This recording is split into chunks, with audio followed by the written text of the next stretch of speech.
Hello, my dear viewers. This amazing story will be very instructive for you. It is very interesting and beautiful. I wish you enjoy watching it. Lily sat at the table with her friend. May was spreading out the tarot cards, looking intently, as if she understood what they were telling her. Lily didn't believe it all, but at least it was better than another discussion about May having the wealthy lover. Lily was very jealous of her friend, and very often their relationship ended indefinitely because Lily could not stand the heat of passion. She really wanted the kind of life that May had. Affluent men, gifts, trips, vacations in exotic countries. Lily would give a lot to return to such a life, not to care about anything and just enjoy every day. "Well, what do your cards say?" Lily asked, taking a sip of wine. Her thin glass shimmered in the sunlight. Lily stared at that wine, thinking that she couldn't even drink properly now. She couldn't do anything at all now because she had a family and a small child. "Nothing good," May said, shaking her head negatively. She took her glass too, leaned back in her chair, and looked at her friend. "How do you think my life will turn out?" May asked, turning to Lily. "If you never marry, your life will turn out just fine," Lily said grudgingly. "Why aren't you happy?" May asked.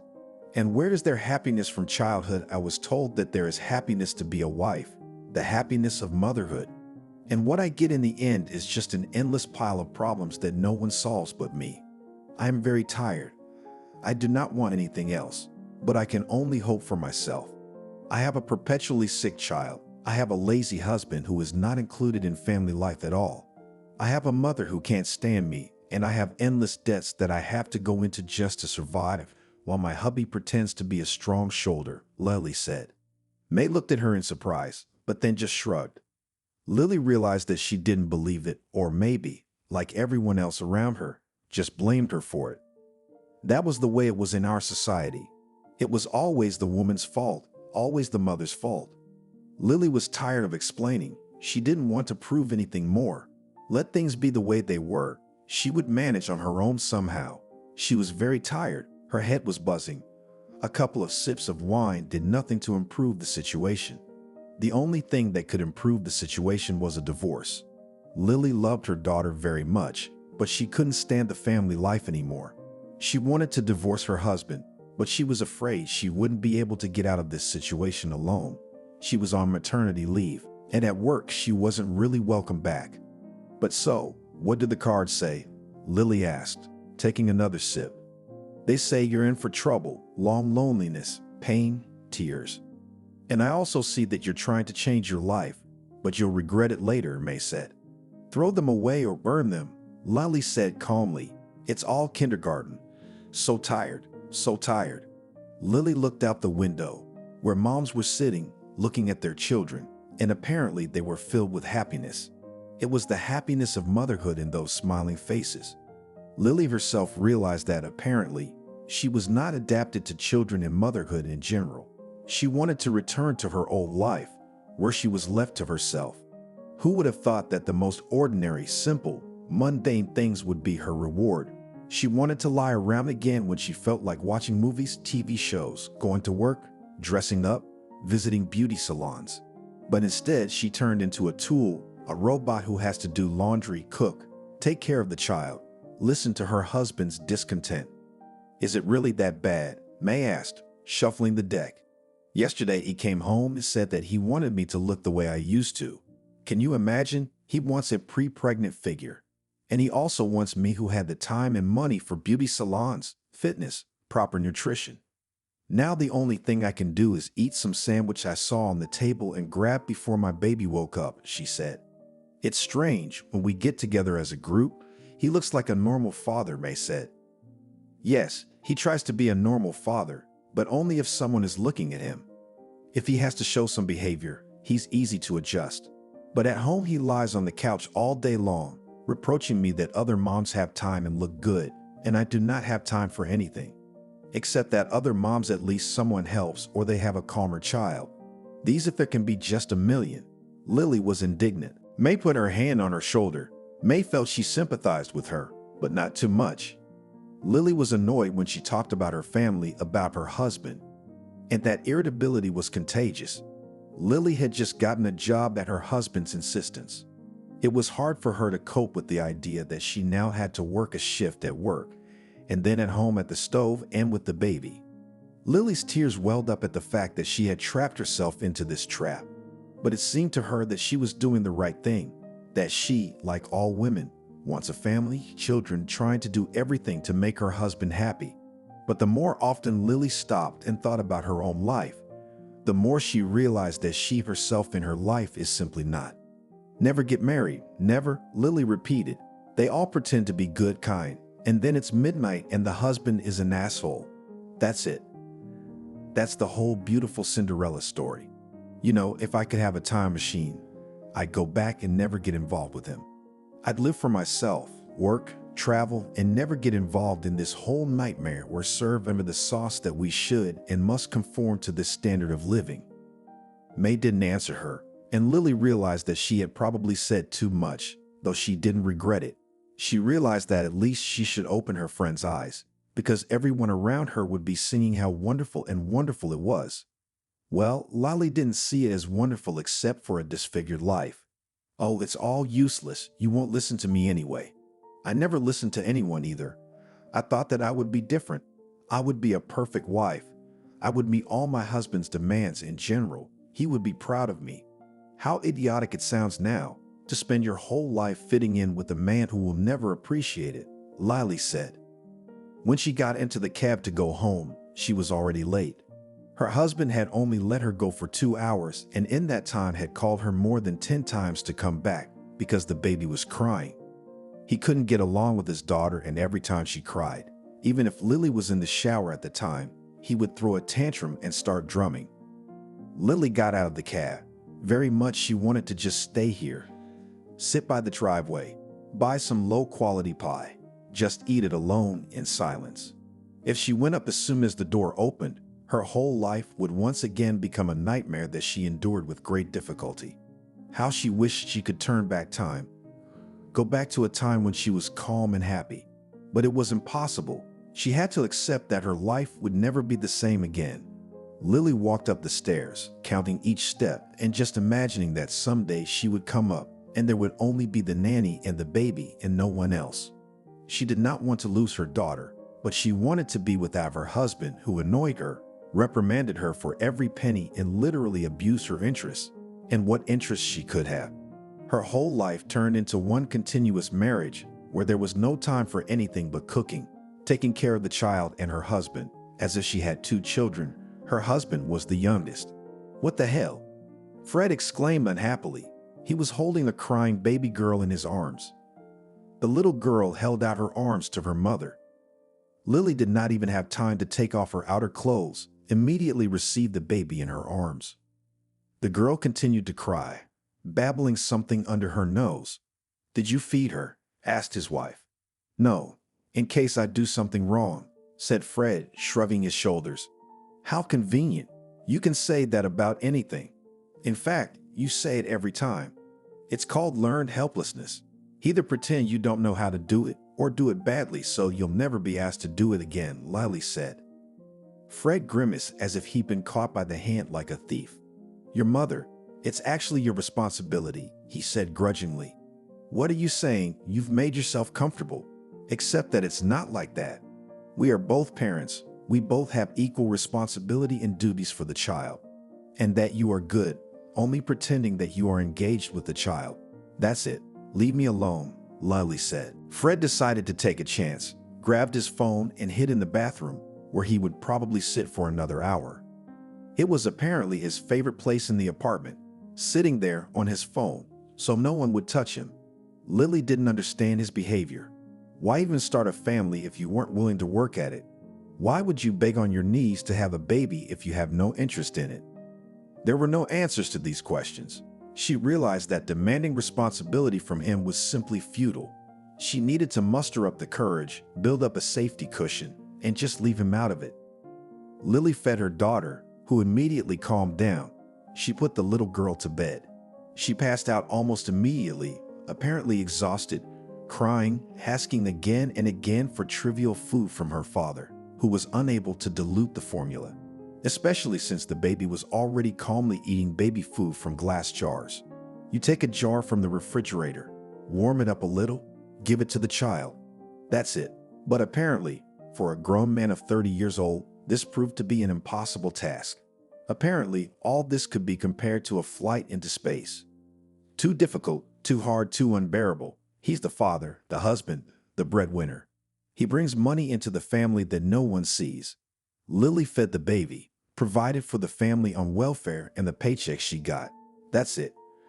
She did not see her husband's money at all, though she barely started a conversation about taking care of the child, as he immediately beat his fist in his chest and shouted that he was actually working, tired at work, but she was tired too. Apparently, however, no one took her tiredness into account. Lily stood by the crib, then went into the kitchen. She sat down on the table, rested her forehead against the cold glass. She didn't want anything at all anymore. Her entire mood had been destroyed. "You're sitting. You'd better do some cleaning," said the man, unhappily approaching the refrigerator. He took out a bottle of beer, opened it, took a few sips, and then, leaning back in his chair, stared at his wife. "You sit there with your girlfriend and that's it. Look at her. Right away, you start shaking your rights. I'm tired of talking to you. Leave me alone," Lily said calmly, realizing she couldn't say anything else. She was tired of explaining to him that she needed help, tired of explaining to this man that she was not ironclad, that she needed support and help. It was useless for him to speak.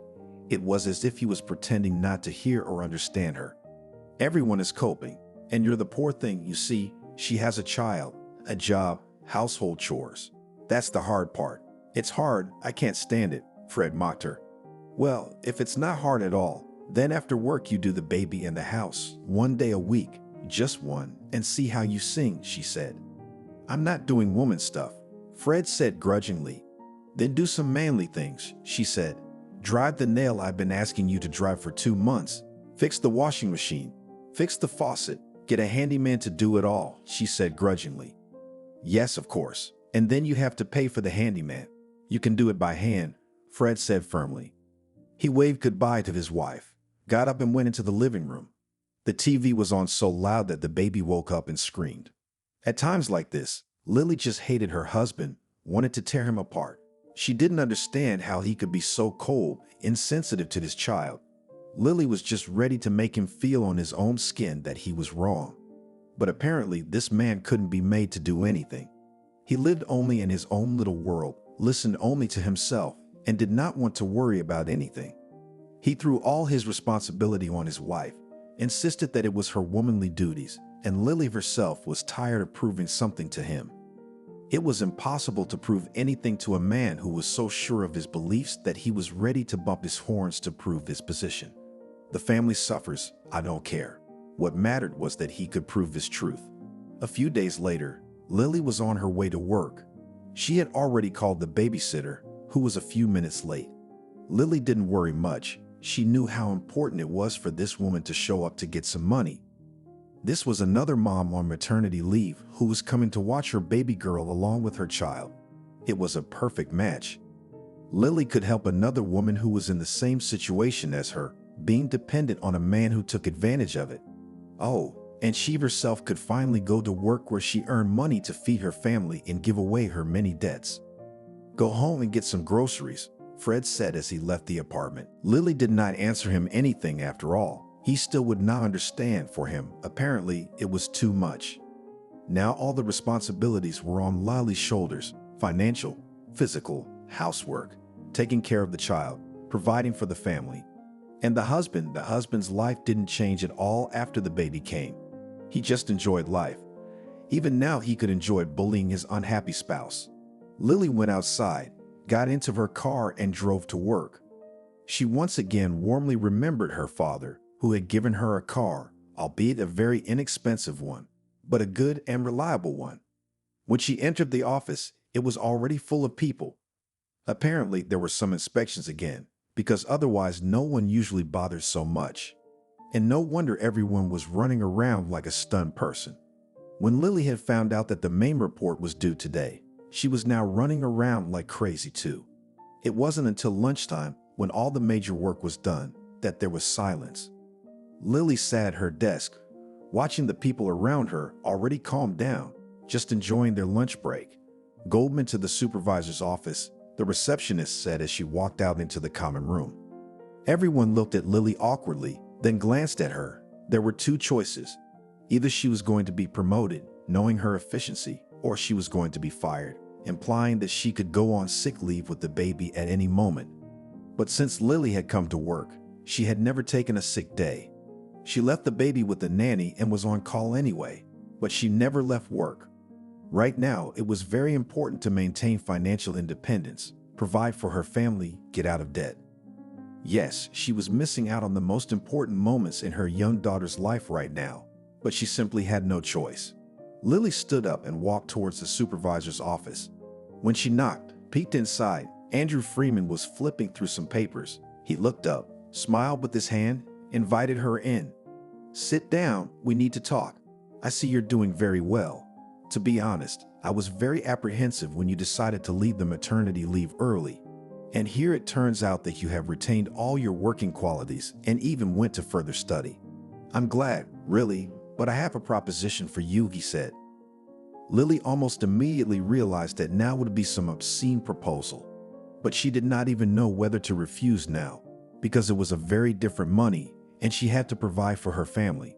There was no hope for her husband. "I want to take you out on a date. We'll go to a restaurant, then maybe we'll stop by my place. Besides, if all goes well, I can guarantee you a quick promotion." "Good job. I'm sure you'll do a great job with all this. You've got a great track record." "Yes, and I'd be happy to have you in the position," said the boss. "If I fit all the parameters, if you like me so much, then why can't you just promote me? You're sure I can do it, but you want to test my other skills that have nothing to do with the job," she asked. Andrew Freeman shook his head uncertainly. Apparently, he expected that she would join the game, quickly agree, and he would get what he wanted, but she wasn't too enthusiastic, which hurt him quite noticeably. "I think we all know exactly what's going on. We're adults and life is complicated, so I hope you can understand. I just want to have a chance at a future. If I just ask you out, you'll say no. You'll say you're married, you have a kid. That way I won't get a date, and that way I'll have a chance to prove myself outside of work," he said with a smile. She remained silent. Lily realized he was right. Under other circumstances, she would have turned him down right away. Andrew Freeman was a good-looking man, interesting, well-read, but she was really married and didn't want to cross herself, because she realized that later she would never forgive herself for such behavior. "Do not answer now. Think for a day or two. Then come back and say whether you want to go on a date or not. In any case, if you change your mind during the date, you can just leave. Nothing will happen," he said. Lily walked out of his office, completely immersed in her own thoughts. It was hard to imagine that she had driven herself into this situation. She'd been studying, hoping to get a promotion, and now she was going to have to do something else for the promotion. At first, the idea had seemed awful, but now, as she sat at her desk in front of her computer, she seemed to want more. Maybe she should just be patient for one night, just make herself sit it out, go, do whatever he said, and then give her child a decent future. There was no hope for us anymore, and the longer she sat there, pondering, the more she thought about the fact that she wanted to go along with it after all.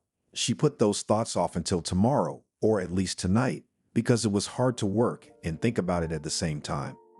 It was time to pack up. Everyone around her already wanted to go home. She wanted to be home herself, but only on one condition, that her husband wasn't there. She got into the car and drove home. Lily was still pondering whether she should have agreed to what her boss was offering her. On the one hand, there were moral principles. On the other hand, there was the desire to give her child the best future she could provide for him at all. But what if she couldn't get over herself? Would she regret later that she could provide her daughter with any kind of university? Would she regret that by the time her daughter came of age, she would have already bought her an apartment? No, of course, she would not regret it. But now she had to find the strength to transcend these many principles that made her feel absolutely broken. "Why are you so busy again?" Fred asked. He had just come from his own place, reeking of alcohol. Apparently, he decided to stop by his friend's house after work. They were all sitting there, complaining about their wives, drinking. None of them even thought about how hard it was for women. They didn't care. They had to sit and whine, pretend to be unhappy, weak, offended by life. It was their way, their own kind of happiness, to sit around and complain. There are a lot of problems at work. I don't know if I'll ever get through it, she said. Naturally, she wouldn't tell him all the details, and he probably wouldn't be interested at all. He was only interested in his friends, in the constant problems of his friends that he was solving. Something had happened at David's. Fred had gotten out of bed in the middle of the night, rushing to his friend's house to help him. Brad's car broke down. At all hours of the day and night, Fred flew to his friend's house to help. His own daughter has a high fever and needs an ambulance or a ride to the hospital. No way, let the mother handle that. He doesn't have to get involved. It's all woman's business. And so it was with just about everything. At first, Lily hated his friends, getting angry every time they came into their lives, and then she just took it all on herself because she was tired of asking. Right now, she didn't care at all if he was at his friend's house or not. What mattered was that she had to solve her own problems and decide to take a desperate step. Listen, some friends invited me into town. I was thinking we could go together. You don't want to, because you'll have to watch the baby there. But we'll leave them in the nursery and go to a restaurant and sit together. You won't have to watch the baby, he said. Lily looked at him in surprise. Did he understand something? Did he realize how hard it was for her? His suggestion was so unexpected that she was just a little taken out of the whole situation. I just know you won't let me go alone. If you let me go, then you'll eat my brains that you're here alone with the baby and I was having fun and my ex will be there. I don't want you to get all worked up about me being there with someone else. So let's just take it easy for a while, and it'll be good for me, and you'll get some rest, Fred said. Now she understood why he had suddenly decided to offer her this vacation, and it at least felt more like the truth. She nodded, agreed to this trip, and he immediately started calling someone, telling them they were coming. If only Lily had known how this trip would end, there was no way she would have agreed to go there. No way she would have gotten in the car with the baby. For now, she just thought that she would spend time with adults, talk, feel needed and important, and come home rested. Then she would think about what to do with the boss. In the meantime, she had to start packing. Listen, don't get too fancy. My friends will be there, and I don't want to show them that you pay for everything here like Mother Teresa. You better wire me some money to pay for you, or I'll be ashamed in front of my friends, said Fred. Ashamed in front of your friends, not in front of me, she asked, looking at Fred. I know now I need to tell you everything that has happened, but I would hold off as a doctor seeing your condition. I would like you to be kept in the dark. But you will have relatives coming to see you, and sooner or later one of them will blab. The doctor said, deciding that he was acting for the greater good. Where is my daughter? Asked Lily. Her eyes immediately began to close. Just 3 words and she was losing her strength. It was terribly hard for her. She couldn't open her mouth again to continue speaking. Your husband and daughter were killed in a traffic accident. You are in a serious condition. One could say that it is the truest miracle that you survived.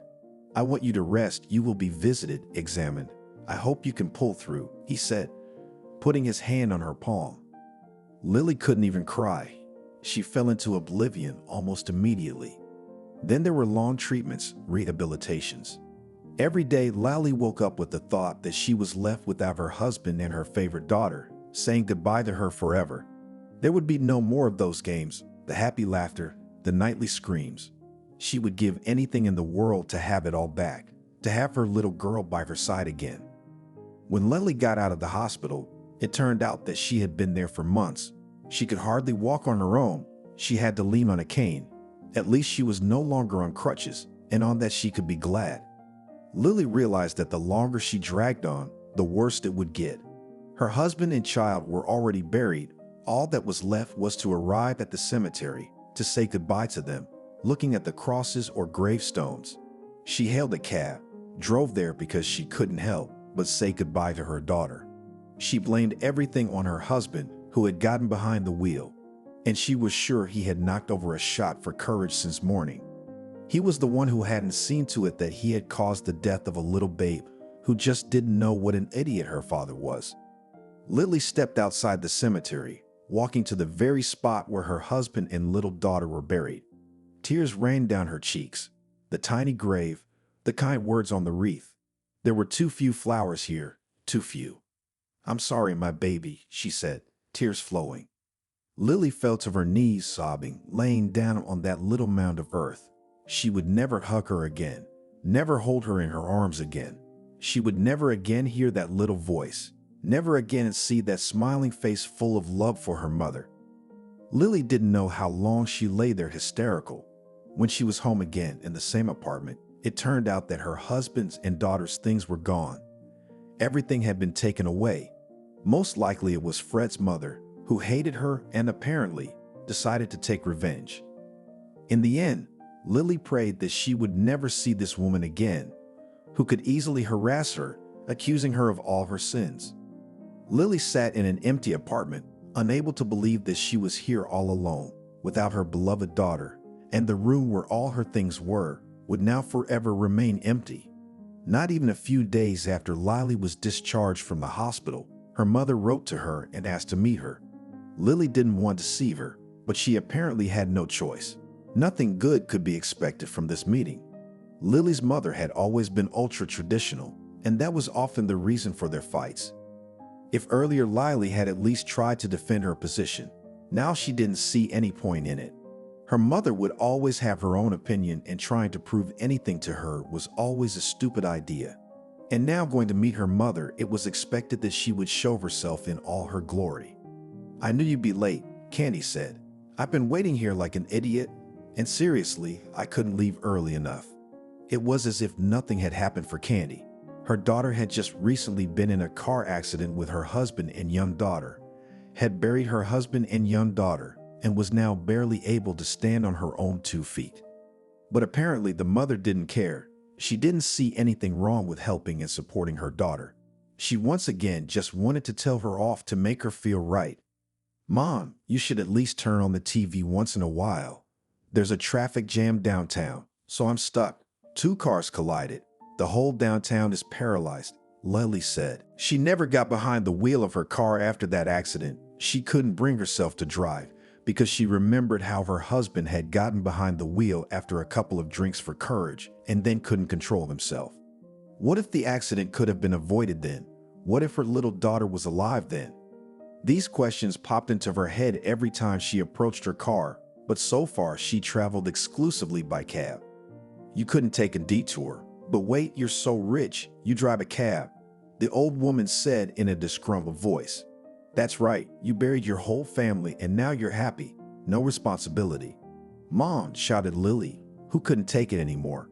Mom, and that mom could not keep the family, so all tormented, always complaining about her husband, and now that you will be a widow, no one will take you to marry.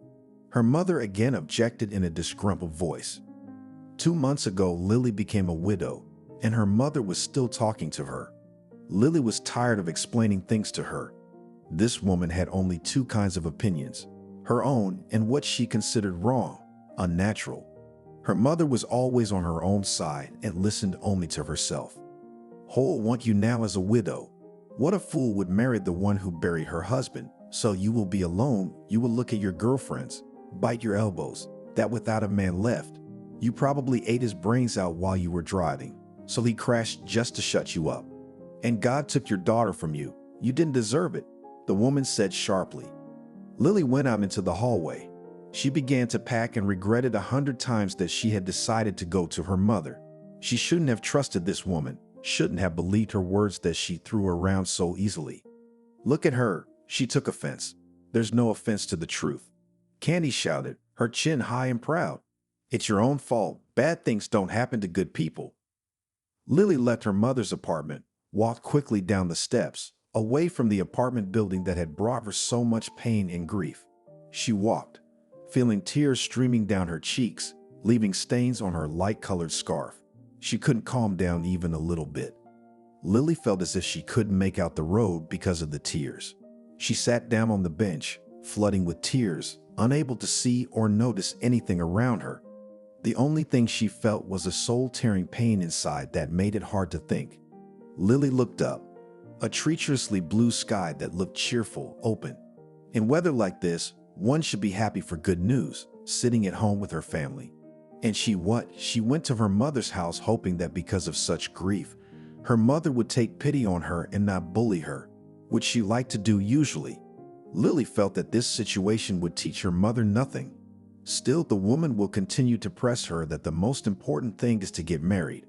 Otherwise, you become a disgrace to the family. And even now, when Lily had just buried her husband and young daughter, her mother didn't care at all about her daughter's feelings.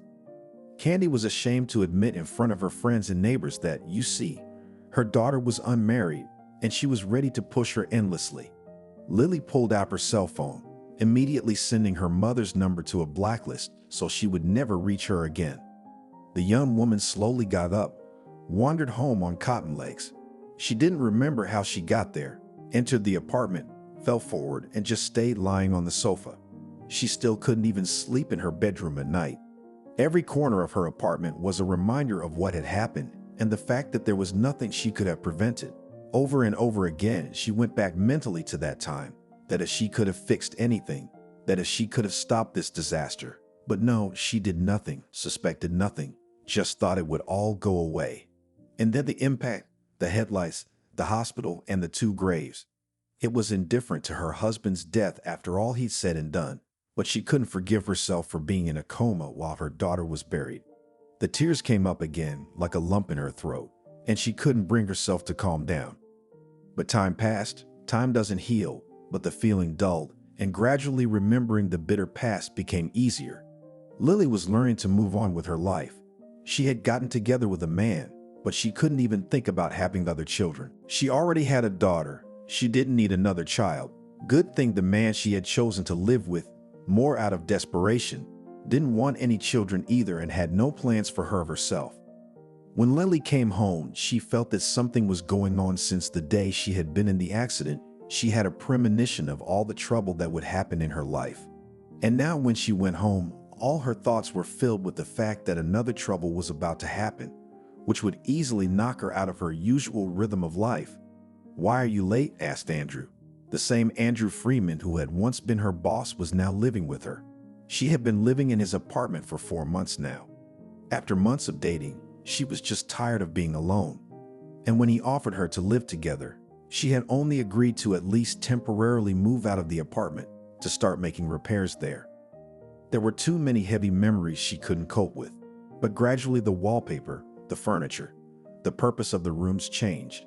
Now instead of a bedroom was her full-fledged office, where she planned to move when she finished her studies and worked from home. The living room she had completely remodeled, and the nursery was now an empty room. She had planned to make a walk-in closet in there, but she couldn't bring herself to start renovations there. It was too hard to realize that she would just wipe the last memory of her daughter out of her head with this renovation.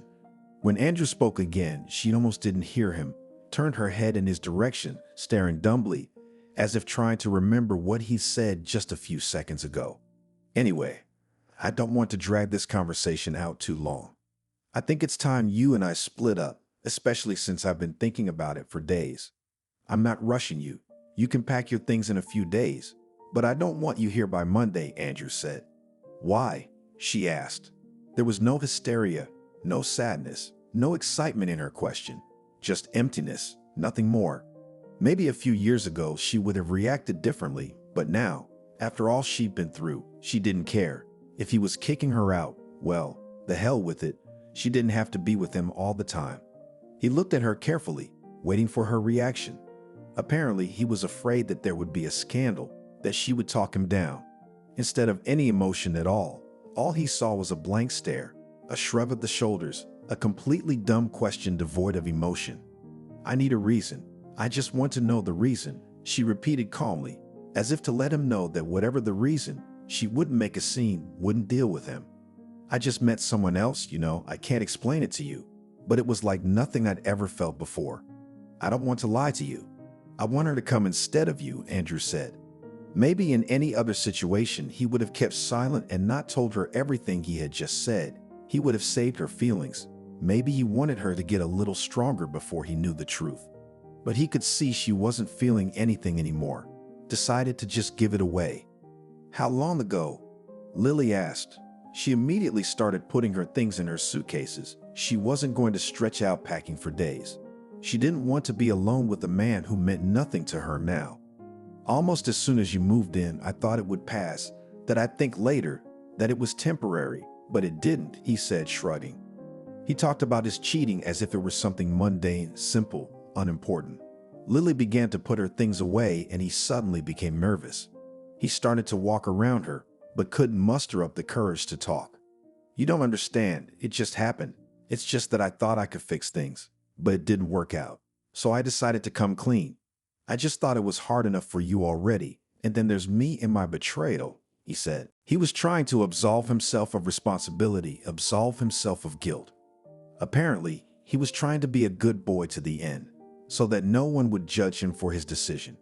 Except she didn't care anymore, or maybe he had doubts now, when he decided that instead of a good, understanding, malleable Lily, his stroppy mistress would come to the apartment, because the feelings for the mistress could quickly pass.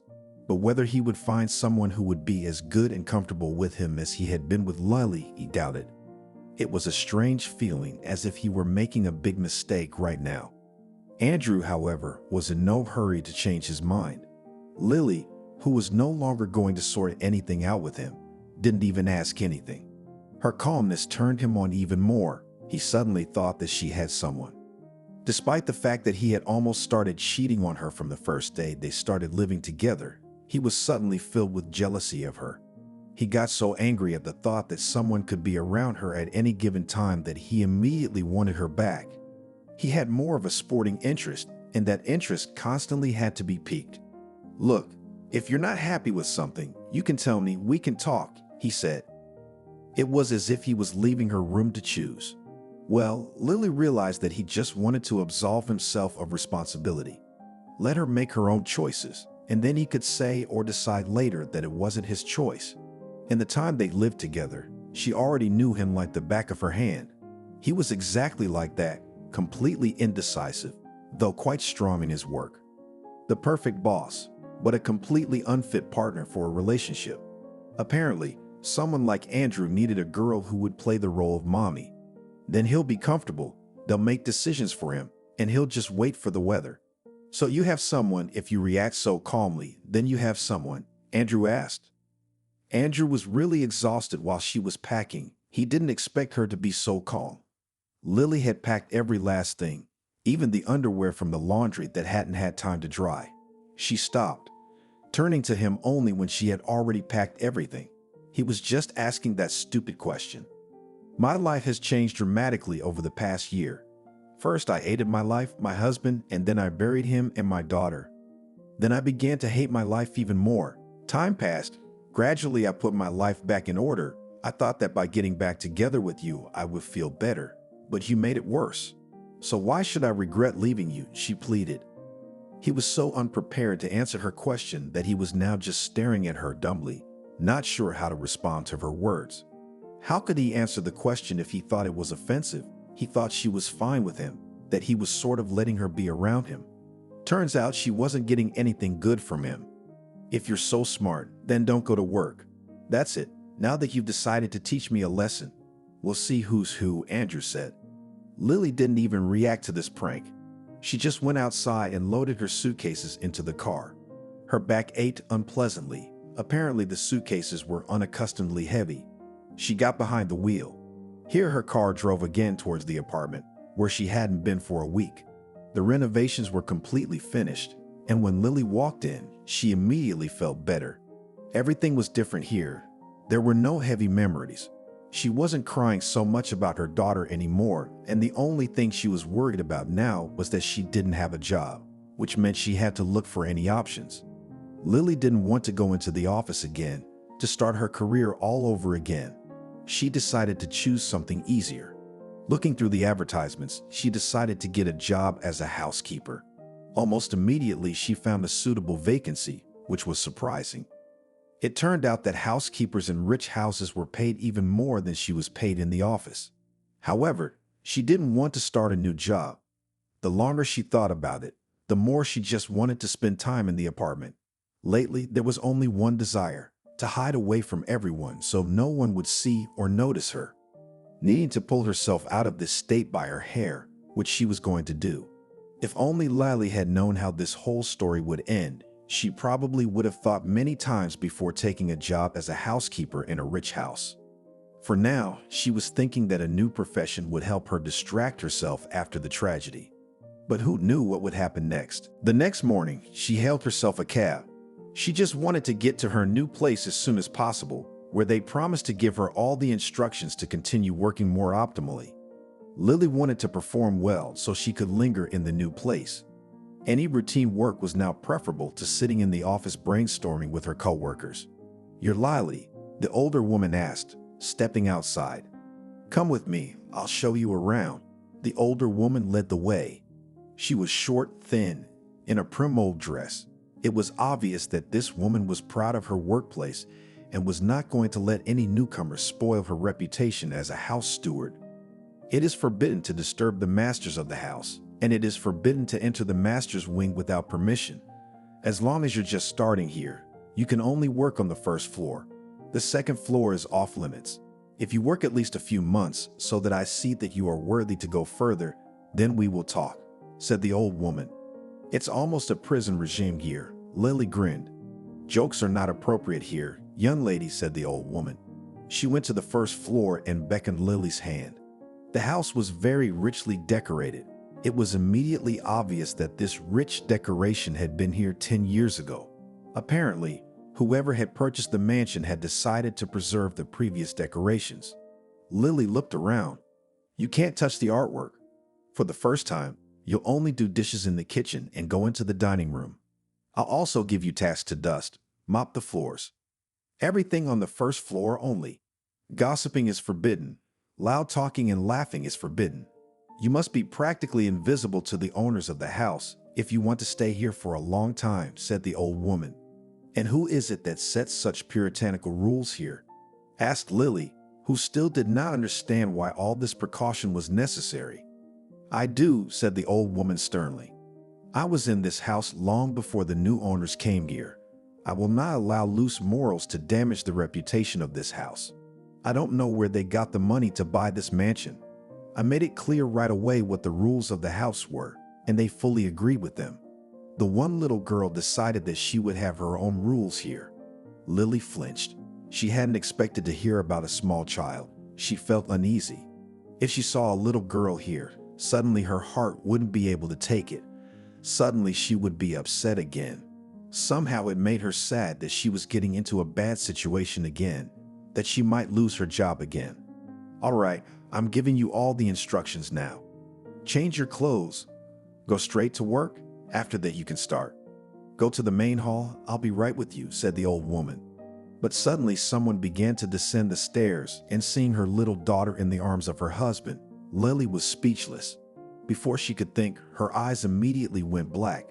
She slumped backward, hitting her head painfully, but she didn't feel anything a second later because she had fallen into oblivion. When she next opened her eyes, there were white walls in front of her. A hospital. She immediately recognized that foul smell, that heavy aftertaste of medication she remembered from the day before. How long have I been lying here? Lethargic, barely opening her mouth, Lily asked. A few hours, 6 hours to be exact. Apparently you've overworked yourself, overloaded your nervous system. After the stress you've been through, all you needed was rest. It's worth saving yourself some time. I recommend that you take a course, the woman started to say, but Lily interrupted her. I'm not going through anything. Please leave me alone, Lily said. In front of her eyes was that very picture of her young daughter, all grown up but still recognizable. Who would have thought, after a terrible traffic accident, after burying her husband and daughter, came to get a job as a housekeeper in a rich house. She just fainted when she saw her husband alive, and most importantly, when she saw her little daughter there. Everything trembled inside from these memories. She did not believe herself. It was scary to believe what she had seen. Her voice shook as soon as she tried to say something. The only thing Lily was capable of was tears. They flowed in a river, forcing her to turn on her side. She cried, and the woman in the white coat sitting next to her, who actually turned out to be a doctor, patted her on the back. I'll prescribe you a course of sedatives, but I recommend you see a therapist, the woman said and left the room. Lily was still sobbing. She couldn't believe how all this could have happened, how she could see her husband alive, although, on the other hand, she hadn't seen the funeral. No wonder she saw him alive, though she was at the grave. But now there was a hope in her soul that she was just afraid to believe. Lily stayed in the hospital for a few days. There was no way she could recover from what she had seen. She felt as if she had stepped into a swamp and could not get out of it. Thoughts of her daughter sucked her in more and more, and when suddenly a familiar head appeared in the room, peering out the door, Lily realized that it wasn't that simple. It was Audrey, Fred's sister. Could she have just come here after seeing Fred alive and well? Could she have come here just to sympathize with the unfortunate young woman? It wasn't like that at all. Lily knew that Audrey's heartfelt concern was to tell the truth. They wouldn't let me in. They said I'd only make things worse, Audrey said, shrugging her shoulders. But I think unless you know the truth, you're going to lose your mind sooner or later. I know you were in that house and that you saw Fred and your daughter alive. You weren't imagining things, and you're not going crazy. Lily opened her mouth, but she was sure that was it. Somewhere in the back of her mind, it was starting to feel like she was really losing her mind, but she forced herself back to that state of mind where only herself was worth trusting. She knew she had seen him and her own daughter. I know everything, and I promised to keep that secret. But he let me down. And if Fred let me down, if he thought I'd let it slide, it's not my fault. He wants to declare war on me, so I'm declaring war on him, Audrey said. The young woman in the hospital bed already realized that Audrey was not going to feel sorry for her brother. And if she wasn't going to feel sorry for him, then she was ready to give him up herself. Lily could not even imagine what made him set it all up and why he had taken her daughter away from her, even though he hardly ever took care of her. Audrey stood up and paced the room. She was quite nervous. A nurse who was passing by the room threatened her with her fist and pointed to a chair for her to sit down. Audrey smiled slightly, realized that she could easily be thrown out of here, and decided to obey, because she had no choice. She sat down again, but it was very hard for her to stay in one place. Your ex-husband, even though you think you bury him, really deserves some raw earth, Audrey said grudgingly. He told you almost nothing, didn't even give you any money. I know all that very well. The bastard made a deal with me. We have a very rich aunt, a woman of power, interesting, but she was already afflicted with a disease that was eating her brain. Fred went to see her, pretended to be a good grandnephew, all in secret from the family. When I found out, I was stunned. By then, the old woman didn't recognize anyone but him. He'd never once visited her willingly in his whole life. Only when she was already on her deathbed, he decided that it was the right time to show his kinship. Audrey was silent. It was visibly difficult for her to speak. She held back, took a deep breath, and then continued again. Anyway, I caught him by the tail and forced him to make a deal with me. I shielded him from the rest of the family, who would tear him to shreds if they found out he was sneakily seeking the huge inheritance. If he agrees to my terms, I get half of what he gets. Fred agreed, nodded, kept saying it would be just right. And guess what? He ended up running off with your girlfriend, Audrey said sharply. Lily opened her mouth in shock. She couldn't figure out where was the truth and where was the lie. How could her friend betray her? She didn't doubt her husband's talents, but her friend was everything to her. After all, when Lily was left practically alone, only her grumpy mother behind her.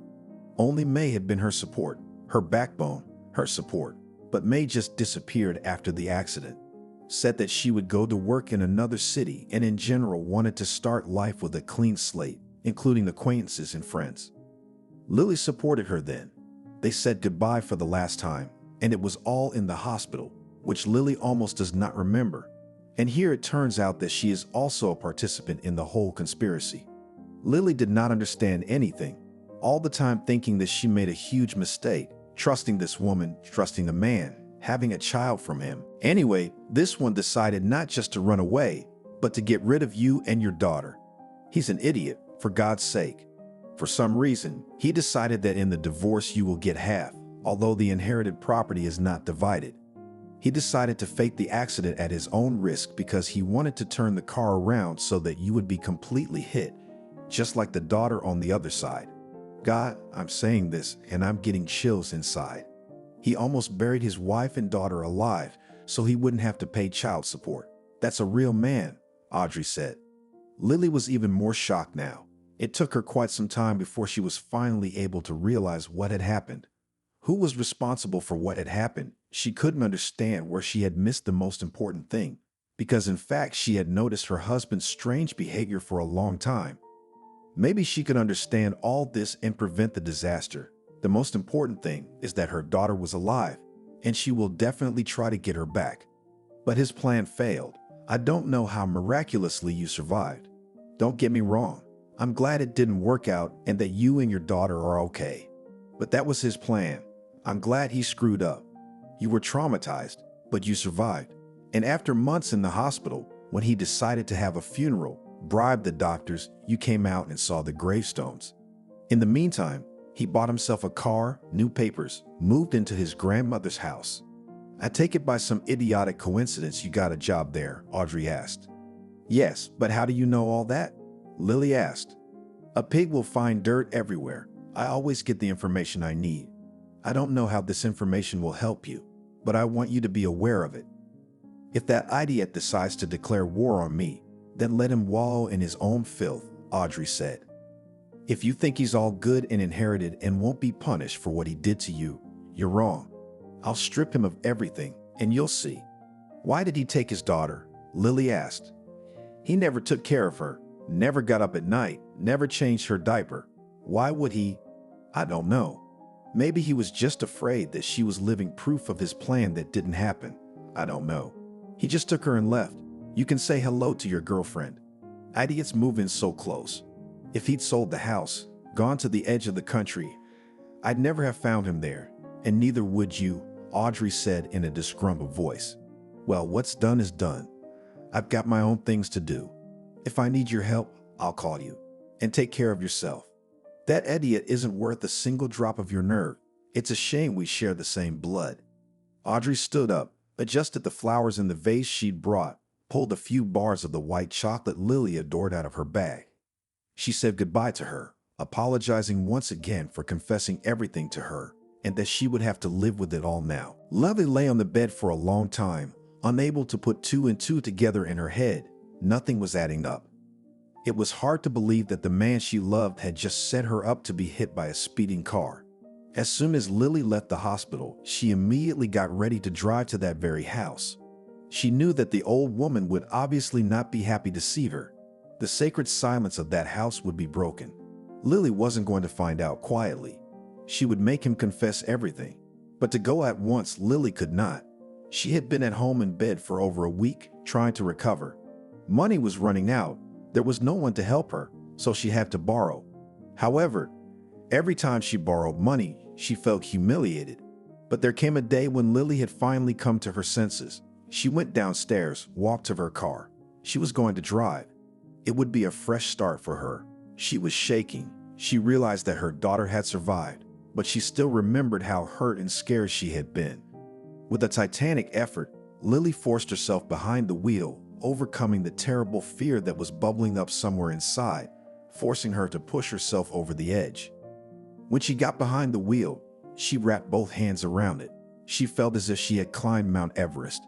The sensation was unrepeatable. She had conquered her own fear. It was still raging inside, but it was much less intense. Lily adjusted the navigator and drove in the direction where the mansion was now. She drove out of town, past a few villages, and entered this large village. It must have once been the estate of this very rich lady who had been accosted by her now ex-husband, who she thought was dead. But now she saw a great many signs in all this. Why hadn't she noticed that her husband was acting suspiciously? Why hadn't she noticed that everything was falling out of her hands that day? Where were her eyes and sixth sense when she twisted her foot on the stairs as she walked down to the car? Fate was literally telling her not to drive anywhere, but she ignored all those warnings. When Lily pulled up outside the house, the first thing she saw was that very old woman. Her dark green dress looked well maintained, but rather old. The old woman straightened up, fixed her dress with her hands, straightened her back, and slowly walked to the gate. You weren't invited today, and anyway, I don't think we need such sissies here, the old woman said, cocking her head high. Except Lily didn't care about her now. Lily literally pushed the old woman away and walked towards the house. The outraged old woman splayed her hands and followed her with a quick step. "This is simply outrageous. You have no right to be here." "I'll call security," the older woman said, threatening with her index finger. "Call the presidential motorcade." "I don't care," Lily said in a gruff voice as she rushed onto the floor. Apparently frightened by the scandal, employees began to come downstairs. But among all those faces, Lily saw May. Her friend was standing at the top of the stairs, holding her daughter in her arms. Little Chloe looked at her mother with round brown eyes, and she did not see her as her own person. She had been torn from her mother too soon. How old Chloe was then, not even a year old yet, and now she accepted as a mother a completely different woman. "May, how could you?" Lily asked in surprise, not understanding how her friend could take such a desperate step. "We've been friends hand in hand for so many years. You seriously think you're going to be happy with him? You only got involved with him for money. Why couldn't you just leave me alone with my daughter and just walk away? What the hell?" May was silent. It must have been hard for her to give an explanation, because even from the outside it looked terrible. It felt as if the whole thing had been set up to hurt Lily. May, on the other hand, saw it all as an attempt to keep herself, Fred, and the baby safe. Except that May thought caring for a baby was much easier, and being alone with a small child made her wish they had left the baby with her mother. "You were always complaining about him, and I could see he was a different person, saying he didn't need you. So I decided to take the opportunity, especially there is so much money here, that it will not seem little, and you will bite your elbows that you are left without money," said May. The girl started to get cranky. May immediately handed her to the nanny and started to walk slowly down the stairs. She looked too proud to walk otherwise. She tucked her chin in, slowly kicking her feet out, stepping onto the ancient staircase. "It's your own fault you ruined a man, and now you suddenly think you can take it all back so easily, only it's not like that. I told him we shouldn't have gotten so close, that sooner or later everything would come out. He wasn't going to listen to me, but now we're all gonna have to deal with it. No one will believe you. We have other documents. No one will know you're right," May said. She was sure that no one would catch them by the hand. Lily couldn't believe that her friend, her closest friend, could turn out to be such a dangerous person for her, who decided to settle the matter in her own way. "I still don't understand what I did to hurt you," Lily asked. "How I deserved to be treated like this by you. You just didn't appreciate what you had. I dreamed of a husband, a child, good money. You got it all, and you didn't think you had enough. No, thanks. I didn't want to just watch it happen. I figured if you couldn't control yourself, I would. I just seduced your husband and led him to think that the matter could be handled very differently with you," May said. The fact that it was also her best friend's idea almost drove Lily crazy. She glared at her, yet May looked confident and composed and stubborn. She looked like someone who was ready to attack. When the door opened and Fred appeared upstairs, Lily was stunned. It was as if all the memories of being at his creative had merged in her mind. She suddenly remembered in part that accident, how he had swerved the steering wheel, putting her in front of the car. It made her so angry, but she didn't have the strength to pounce on him. May was still standing in front of him, but 2 meters away. Maybe she was afraid to come closer, or maybe she thought it was beneath her dignity. "I want you to leave this house.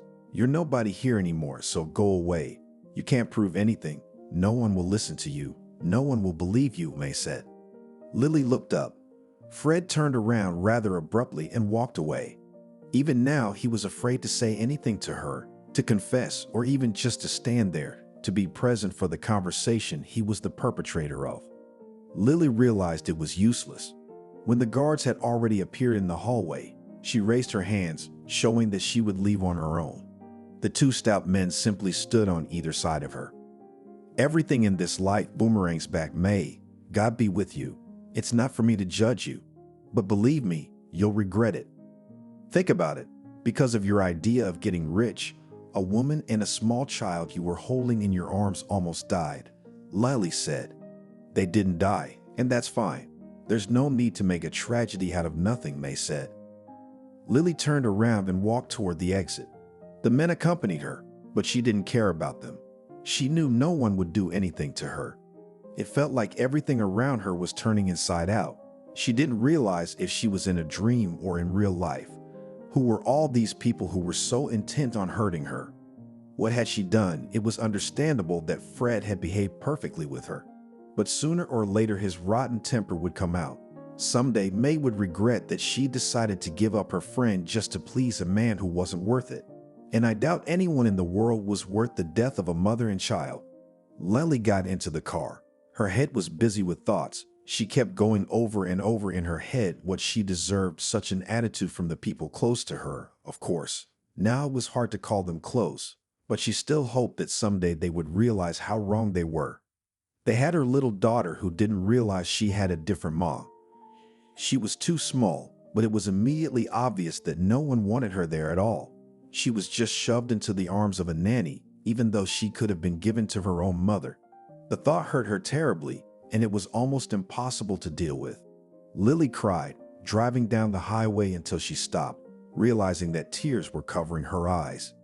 When she pulled up to the house, she saw Audrey's car. Fred's sister was standing there, shuffling her feet, trying to call Lily's apartment on the intercom. "That's what I thought. You went to see him. Letting me take a big sweet cake with me is the perfect thing to have after a tantrum," Audrey said, nodding at Lily. Lily knew she looked like a crying child, but she couldn't help it. She wanted to talk to someone, even if it was the sister of the man who had betrayed her so cruelly. When Audrey entered the apartment, she acted as if it was her place, looking at everything, touching everything. Everything was interesting to her. Lily had no negative feelings towards Audrey. She was just a tactile person who liked to touch everything and wanted to touch everything. "And what did she say to you in there? I bet Fred didn't even come out." "Damn coward," Audrey said. "She said it was all my own fault and that I should be grateful in general. You see, I didn't appreciate what a wonderful husband and child I had. So she decided to take it all away along with the money. And she said it was her idea to set it up," Lily said, deciding to summarize the situation. "Well, that's what I thought. My brother's got a brain like a walnut, and he wouldn't have thought to set it up. He's as driven as a calf, especially when it's to his own advantage. So I wouldn't be surprised at all. Okay, I'll figure something out. Don't worry, sooner or later I'm gonna take it all away from them. I've got all the lawsuits ready to go to court. I've got lawyers ready. I'll prove that he got his inheritance dishonestly," Audrey said. "What makes you think that after all these trials you'll get the money and property?" asked Lily. She tried to keep the conversation going, to look engaged, but her thoughts were all about her daughter. She couldn't let go of the idea that her little girl was alive and in the hands of strangers. "I don't expect to get anything," Audrey confessed honestly. "The most important thing for me is to deprive him of everything, and I'll figure it out on my own. Don't worry, it's all settled. There's no point in worrying. How do I get my daughter back? I just started a new profession. I'm in debt. I don't have money for a lawyer. If they refuse to do DNA, if they have so much money, they'll figure out what I want very quickly and rob me of the opportunity to be together with my daughter again." Lily shared her fears. She realized that Audrey probably didn't care about what was going on. She only wanted her own revenge, and Lily's wishes didn't matter. But when Audrey spoke again, Lily was surprised. "You shouldn't worry about it either. Sooner or later they'll give you the girl back on their own, and I think it will happen very soon. A magpie on the tail brought that your girlfriend very quickly regretted that they kept the child. And besides, she's pregnant right now. So wait, they'll bring it to you in a basket and tell you that you have to raise the baby yourself," Audrey said. "And if that doesn't happen," Lily asked automatically, "then I'll help you. I remember how you helped me when I was in the hospital for months. I remember how you were always on my side time after time. So don't worry, I'll help you," Audrey said. They sat there for hours talking, discussing everything but the whole situation with Fred and May. But all both young women could do was think about it.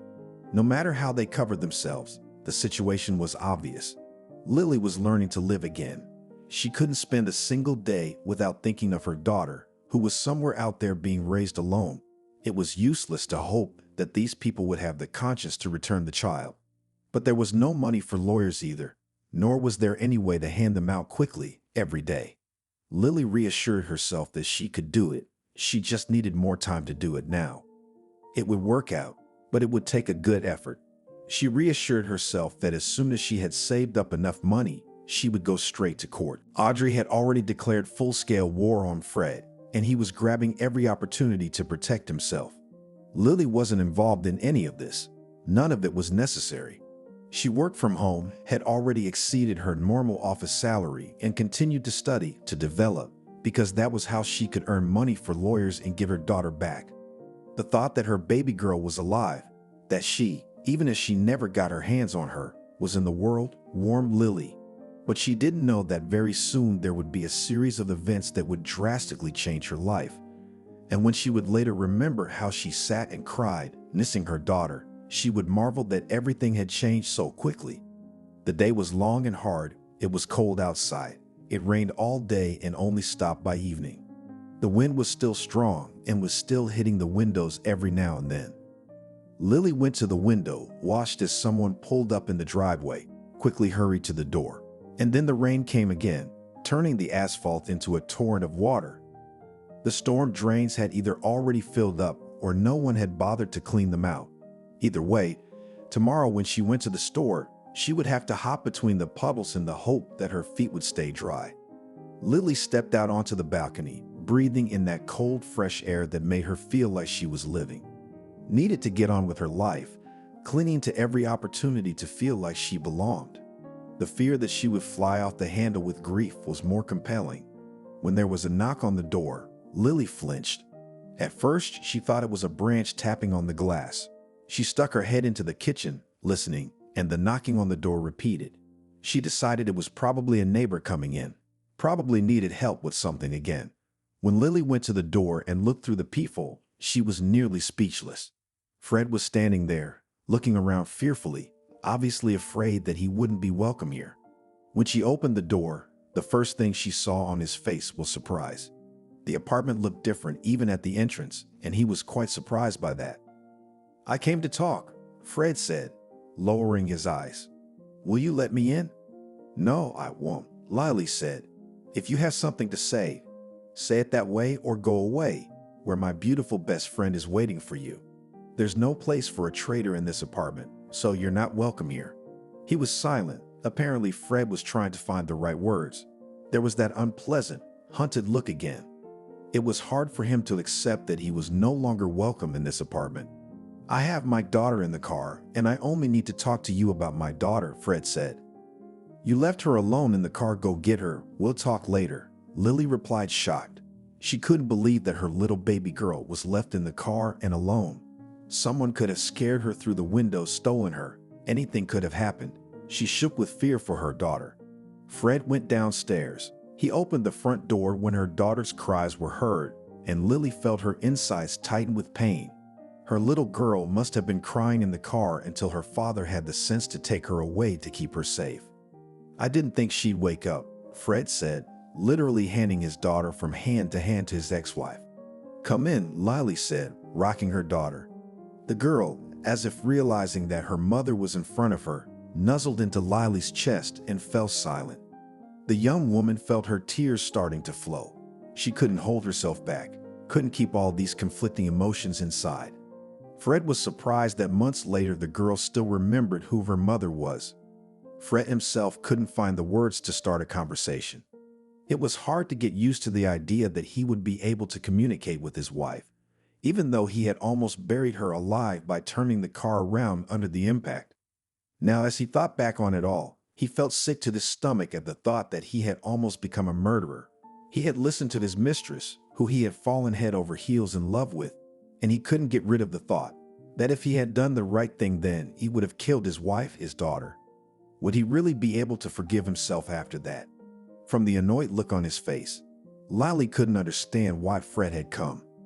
"What do you want?" she asked, looking at him and not realizing what he needed right now. "I'm sorry, but I have to ask for your help." Fred was silent, and it was obvious how hard this conversation was for him. "May's pregnant, so I've decided we don't need 2 children. And May doesn't want to deal with your daughter either. So we made a mutual decision that we're gonna give her back to you. I will solve everything with the documents. She will be your daughter again. Everything will be restored. They will decide that there is a mistake in the documents, No one will not even prick their nose. Lily was in shock. Everything happened exactly as Audrey had suggested. They had played with the girl and now they wanted to give her to her mother. Lily clutched her daughter to her, realizing that they would never let her go again. All her pain, her doubts vanished in an instant. Her baby girl was in her arms, and she never dreamed of anything more. In a month, you'll have all the papers in your hands. Tomorrow, I'll send a driver to bring your things in the crib. Well, I don't want to spoil my new family, Fred said. If someone from the outside heard this conversation, knowing perfectly well about the family ties of these three people, he would have considered this dialogue monstrous. But Lally didn't care. Let her think what she wanted. If it made him feel better, that was only his problem. She herself had gotten what she had dreamed of. She had a daughter in her arms, and no one would ever take that daughter away from her again. Now that was the biggest reward of all. She's always crying, screaming. We are already very tired. We want to raise our own child, not hers, Fred said calmly, shrugging his shoulders. This is your daughter too, Lily said. I didn't participate in her childhood. You didn't train me, and so I didn't. Anyway, I don't feel anything for her. There are no fatherly feelings, Fred said blankly. Fred looked down at his feet, shuffling his feet. He looked more like a misbehaving student being reprimanded in the principal's office. You're making me feel guilty again, but I'm used to it. What do you want in return? Lily asked. She knew Fred never did anything for nothing.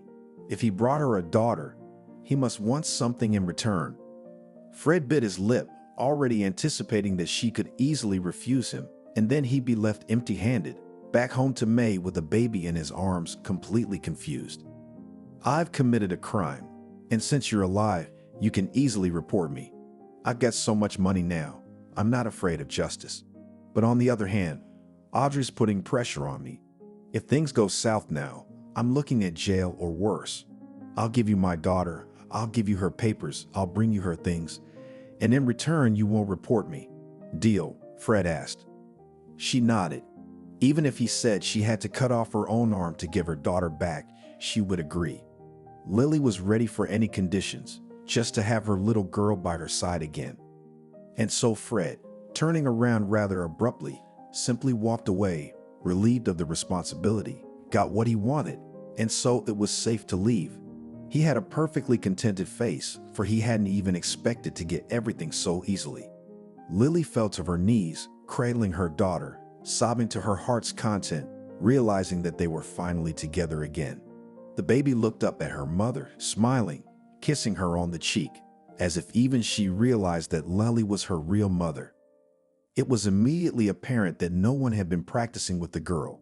She was noticeably behind in development, and now all of Lily's money was spent on bringing her daughter back to the same level as her peers. The girl was very quick to grasp everything on the fly. Fred really helped with the paperwork. Lily didn't bother to file a report on him. When Audrey came and asked to do it, she understood why Lily refused. Audrey did not condemn her. She simply accepted it as a fact, thanked for the previous help, promised that if necessary, she would help the little girl financially. But by this time, Lily was already well advanced in her work and in financial help. She did not need support at all. But time was running out. Audrey was right. Sooner or later, justice would be served. And when Audrey came to her with a bottle of wine, cakes, a big toy under her arm, Lily realized that everything had come to fruition in the best possible way. Who would have thought that a single young woman, embittered by the fact that she'd gotten nothing, could put a mischievous brother in his place who thought he'd escaped justice? But it caught up with him and made him realize that in this life, everything is far from so simple. Lily was glad to see Audrey.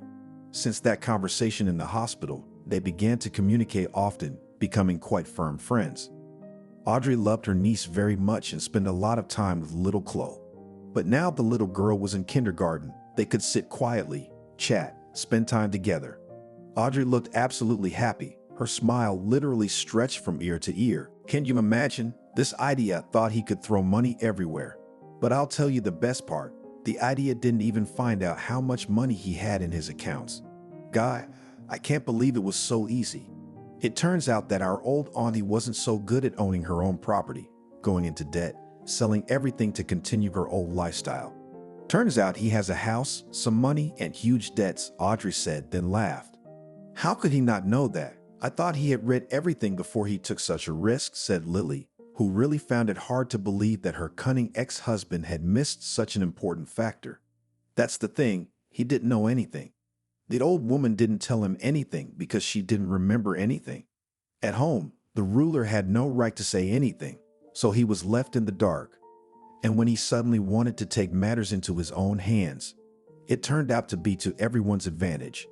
Everyone refused the inheritance because no one wanted to take on such a huge responsibility. Can you imagine the debts to maintain the estate? My God, I can't believe it. It was fate that punished him, Audrey said. And then she laughed. She laughed so loudly and contagiously that Lily gave in and started laughing too. It seemed to get rid of all the pain that had built up inside her, and they laughed and laughed and laughed. They laughed, and then Audrey spoke again. But that's not all, my dear. God, I can't believe I'm about to say this. Your crazy girlfriend who decided to sit on his neck, who came up with this whole idiotic plan in the first place, is now in the same kind of bondage. And even if she divorces him, which she was going to do, it turns out that half of the debts will go to her. I don't know how this whole thing got so twisted, but it's just really cool. They got it all worked out and now they're going to have to deal with it, Audrey said. Maybe it's really the boomerang rule, Lily asked, shrugging her shoulders. She didn't believe it, but that's what had happened. Everyone got what they deserved. Fred wanted to get a lot of money to get rid of his wife and child and ended up in debt, along with his girlfriend, who was also counting on a big profit, but was left with empty pockets. Audrey and Lily sat for a long time, laughing, discussing how the whole story ended. Audrey talked about herself, about plans for the future, and in general was now happy. She had finally gotten justice. Fred would finally realize that not everything in this life happens at his whim. And May, who was willing to put up with the death of her best friend and her child, just to get as much money as possible, would finally realize that everything was not just about them. A few days passed after that conversation. Lily was walking with her daughter from kindergarten. The little girl was laughing, trying to tell something emotionally. She was not able to pronounce all the words, but she tried hard. The classes were helping. She was already at a normal level, and it was only going to get better from here. She called Lily Mommy as she was supposed to, though Lily herself was worried that her daughter wouldn't be able to switch.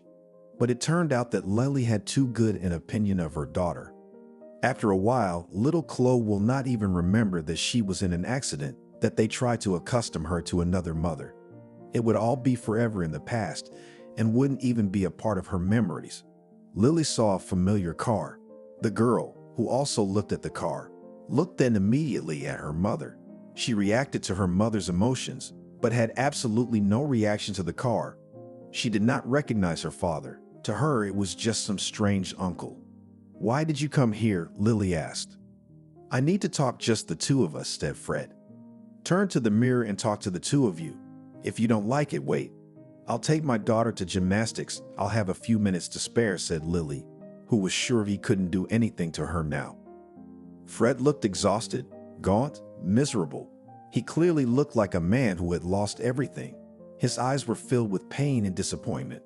As Lily dropped off her daughter, she saw him following her. Fred, apparently, was not going to waste time, or maybe he was just afraid that she would not come back and he would just stand there again, waiting for her in the driveway. "Come on, talk, but make it quick. I've got enough to do without you," Lily said. "Lily, you and I, my daughter, we have a common past. Maybe we can get everything back. Remember how good we were. Do you really want to leave it all behind forever?" He said with hope in his voice, as if he was sure she would agree. But Lily laughed in his face. "You faked an accident. You literally shoved me under a car, hoping it would kill me. You put your own child under a car hoping you wouldn't have to pay child support. And after all that, you want to tell me that you love me and want to be with me?" Lily asked, and involuntarily laughed again, because she couldn't hold back the bubbling emotions. Fred was embarrassed. He began to realize that nothing would work. To the last, he hoped that he could get through to his ex-wife. But apparently, everything was not so simple. "Fred, what didn't work out with the new mistress?" suggested Lily with a chuckle. "She left me, Found out that I have a lot of debts, divorcing me now, and also wants to hang all the debts on me, but I'm sure that she will not succeed. Look, if you and I got together, it would be easier. You know, he said, I'm not that silly girl who looked at you and hoped to be loved. I'm not a dog trying to earn love for myself, and you can't make me feel guilty. So you don't have to try, it'll be easier for you, not me. So you can let it go. I'm not going back to you, she said. The words made him sober up a little. He was sure he could push her, but it wasn't working. She was much stronger than she had been before. Her temper was different. She really wasn't the kind of girl who could be easily pushed around, made to feel guilty. Look, Fred, I know you have a completely idiotic view of life. You think that if I say no to you now, it's only temporary. Just get it through your head, and don't you ever come near me again. I will never be with you. We'll never have anything. I'll never let you talk to my daughter after you almost killed her. Don't you ever come here again.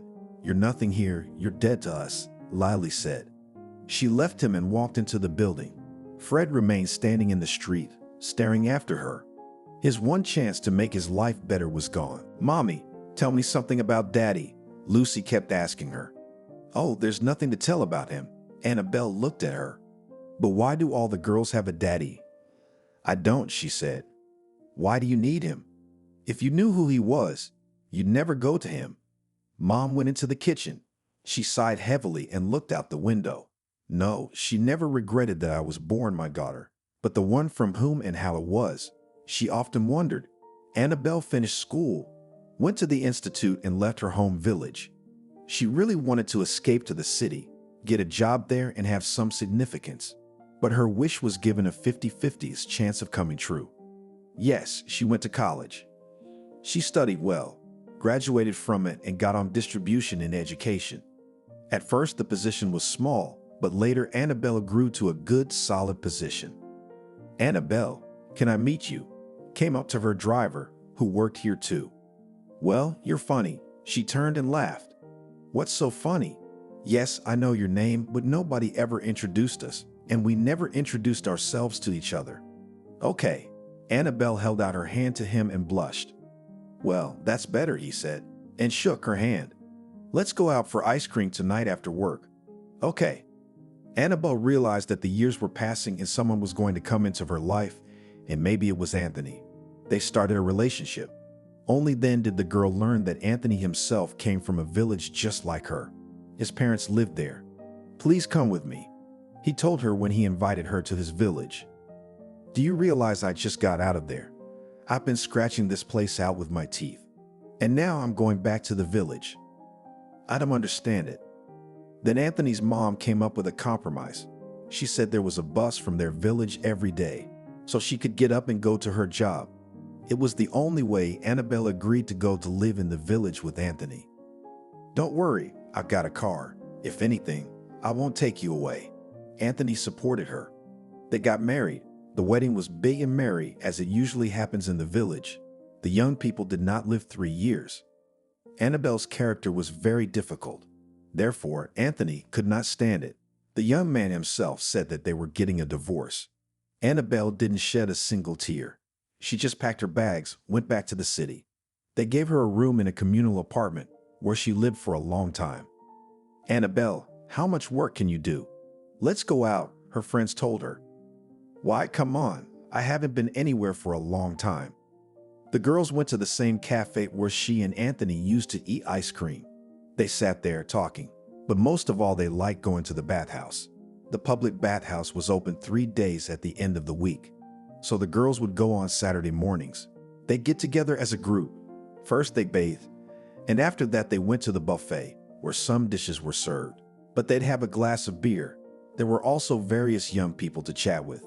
The atmosphere was relaxed, so Annabelle often met young people. It had been several years since she and Anthony had broken up, and she hadn't found anyone. My son's wedding is today. Will you come? Will you help? Her sister asked. Of course, she could have just called. She didn't have to come. Annabelle wondered why she doubted her. Her nephew's wedding was as big an event in her life as it was for her mother. They'd always been together. He'd grown up before her eyes. Like all weddings, it was a fun one. It took a long time for the guests to disperse, and when they did, it took Annabelle and her sister a long time to clear the tables and wash the dishes. She returned home in the morning. She walked through her town and suddenly saw a man lying on a bench. She went up to him and pushed him. He moaned something. "Man, wake up, you're freezing," Annabelle said to him. It was summer, but the nights were already chilly. "Give me a break," he only mouthed to her and tugged her shoulder. "Man, come on, I'll walk you home," the woman insisted. Why are you bothering me?" The man turned on his other side. "Please, I can't leave you here." She had already begged him. He sat down on the bench.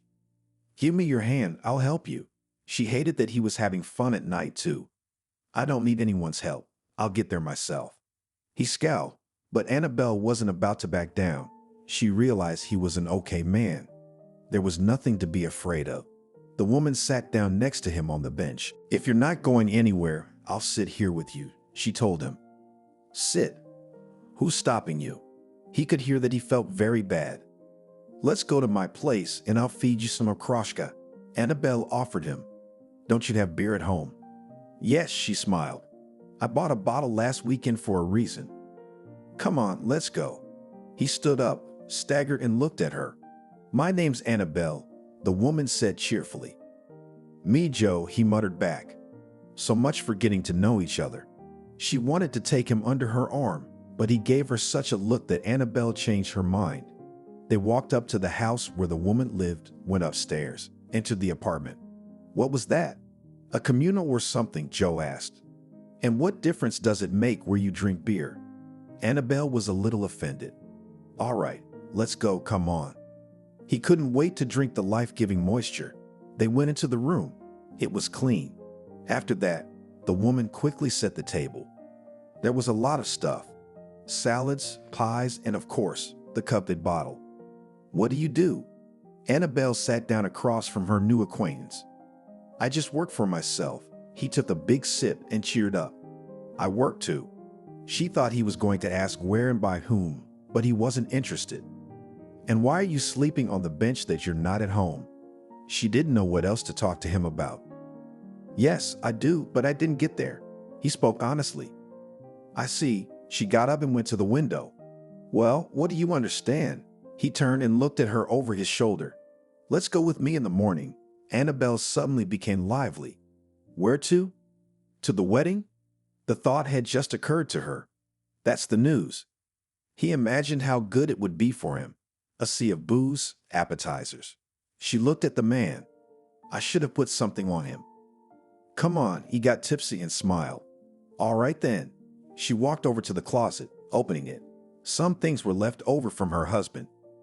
"Joe, wash up and try these on."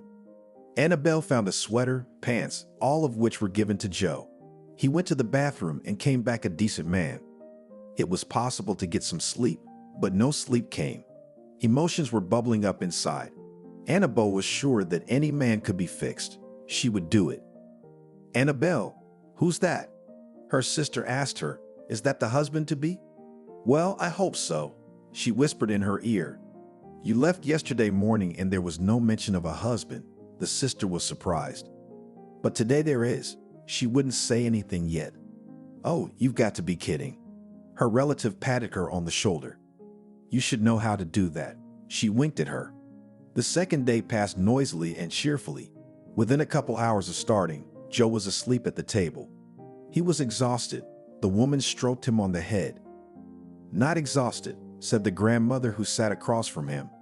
"Oh, be jealous." The woman looked at them in silence. "Yeah, you'll remember my words."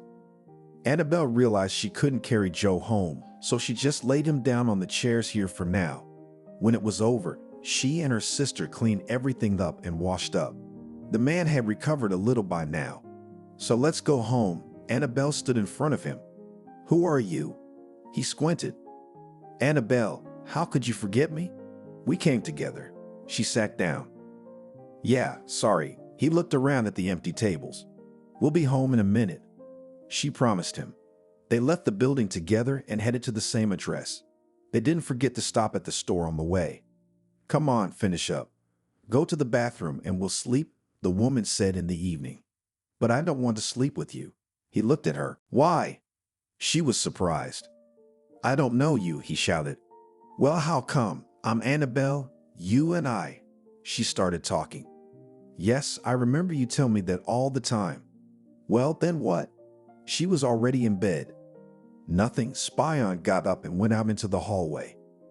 Annabelle lay there thinking about getting up to follow him, but she was afraid of scaring the man away even more. He came back, but he didn't go to her, but lay down on the small couch that stood by the window.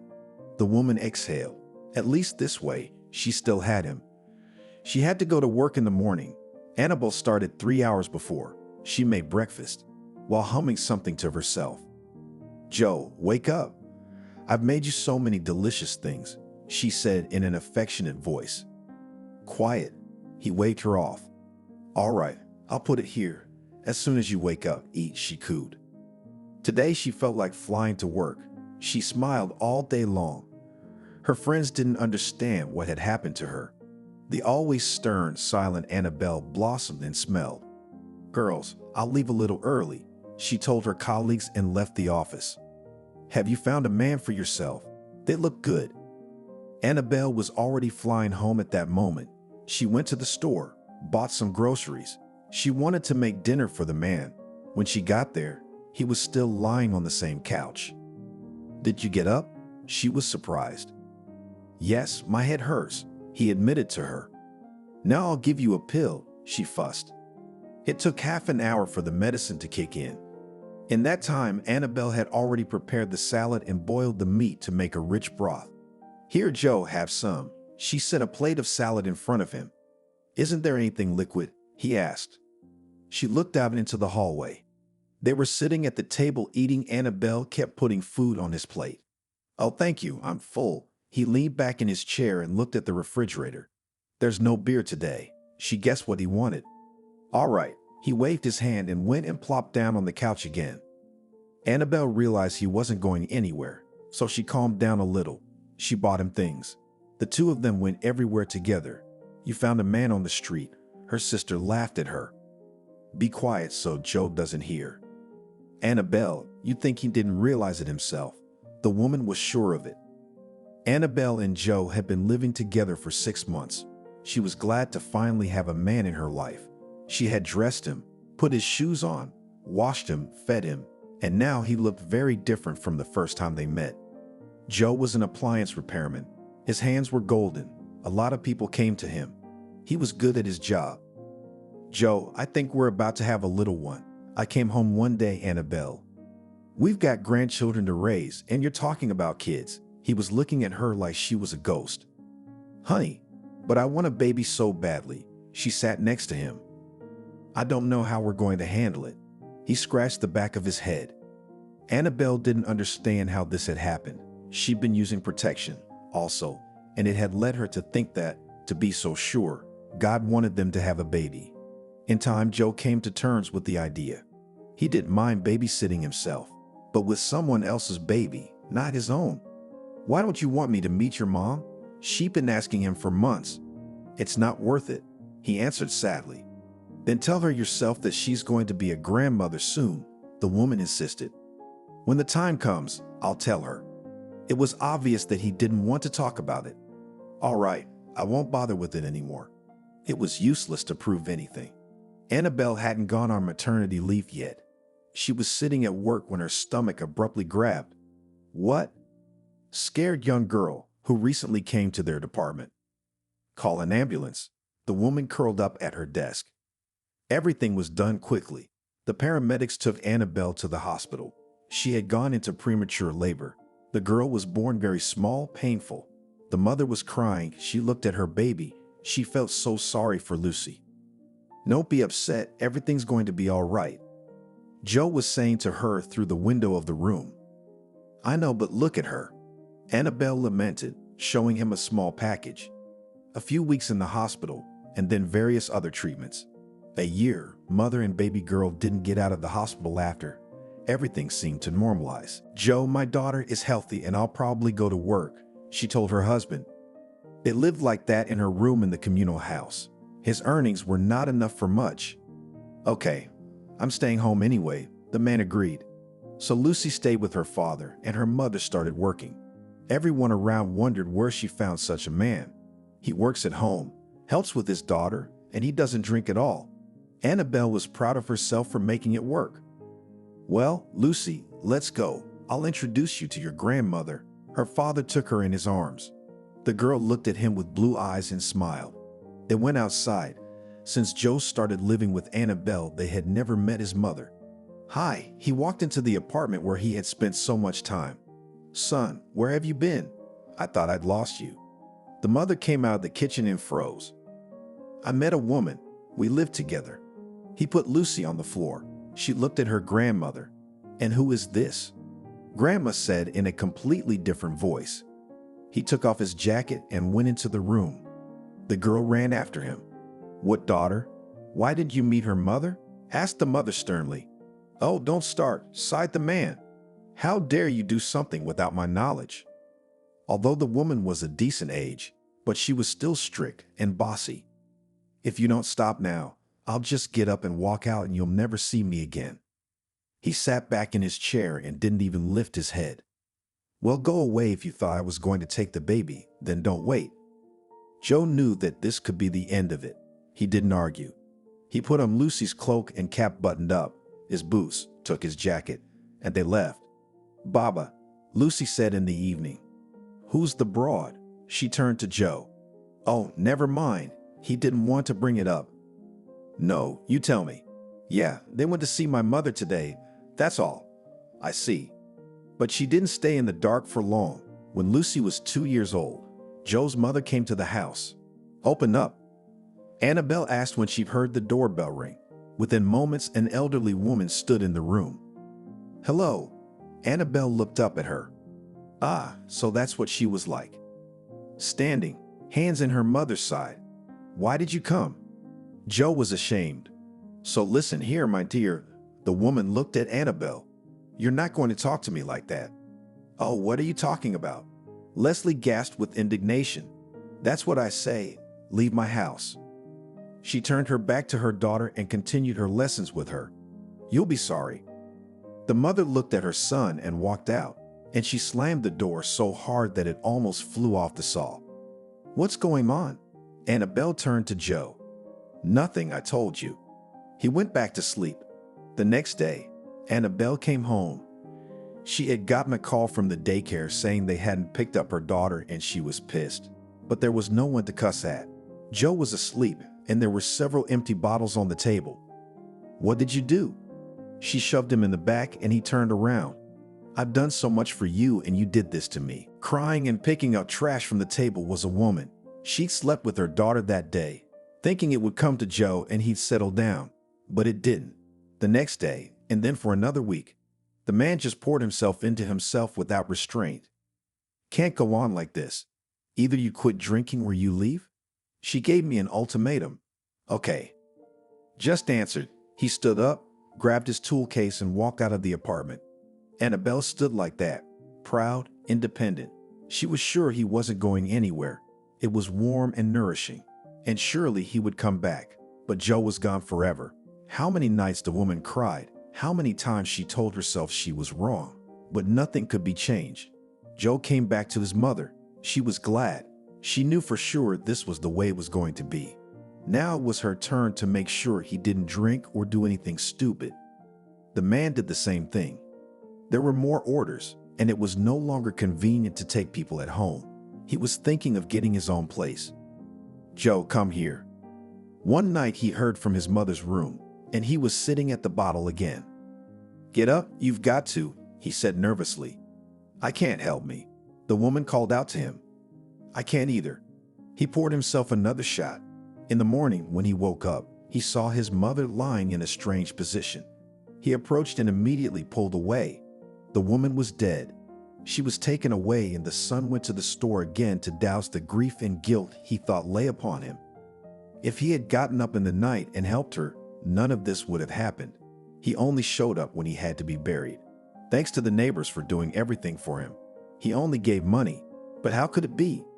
He lamented in the evening, sitting in front of her picture. From that moment on, Joe began to sing black. Nothing could stop him anymore. He just didn't want to live. "Joe, what's the matter with you?" A friend met him on the street when he went to get his next fix. And Tony looked up at him. "It's all right. I thought you wanted to start a business, start something of your own." He remembered their last conversation. "Yeah, I'm about to inherit. I'll figure something out." That's what the man said. 6 months of heavy drinking had taken its toll. When all the documents were in hand, Joe immediately put the apartment for sale. The buyers came quickly. He had no regrets. He had a little house in the suburbs. It was a nice place to live. "I need to rent a place." He called from an ad. "All right, come look at it." The tenant would agree. Joe put up the money, but he still had money left over. "Tony, come and see me. We'll talk about my first step to the big money."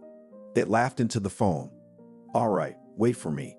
In the evening, his friend often came to see him. They would sit and discuss what Joe would do and how he would do it. He just shrugged his shoulders. Basically, nothing would change, but people would bring their equipment to a different place than to his house.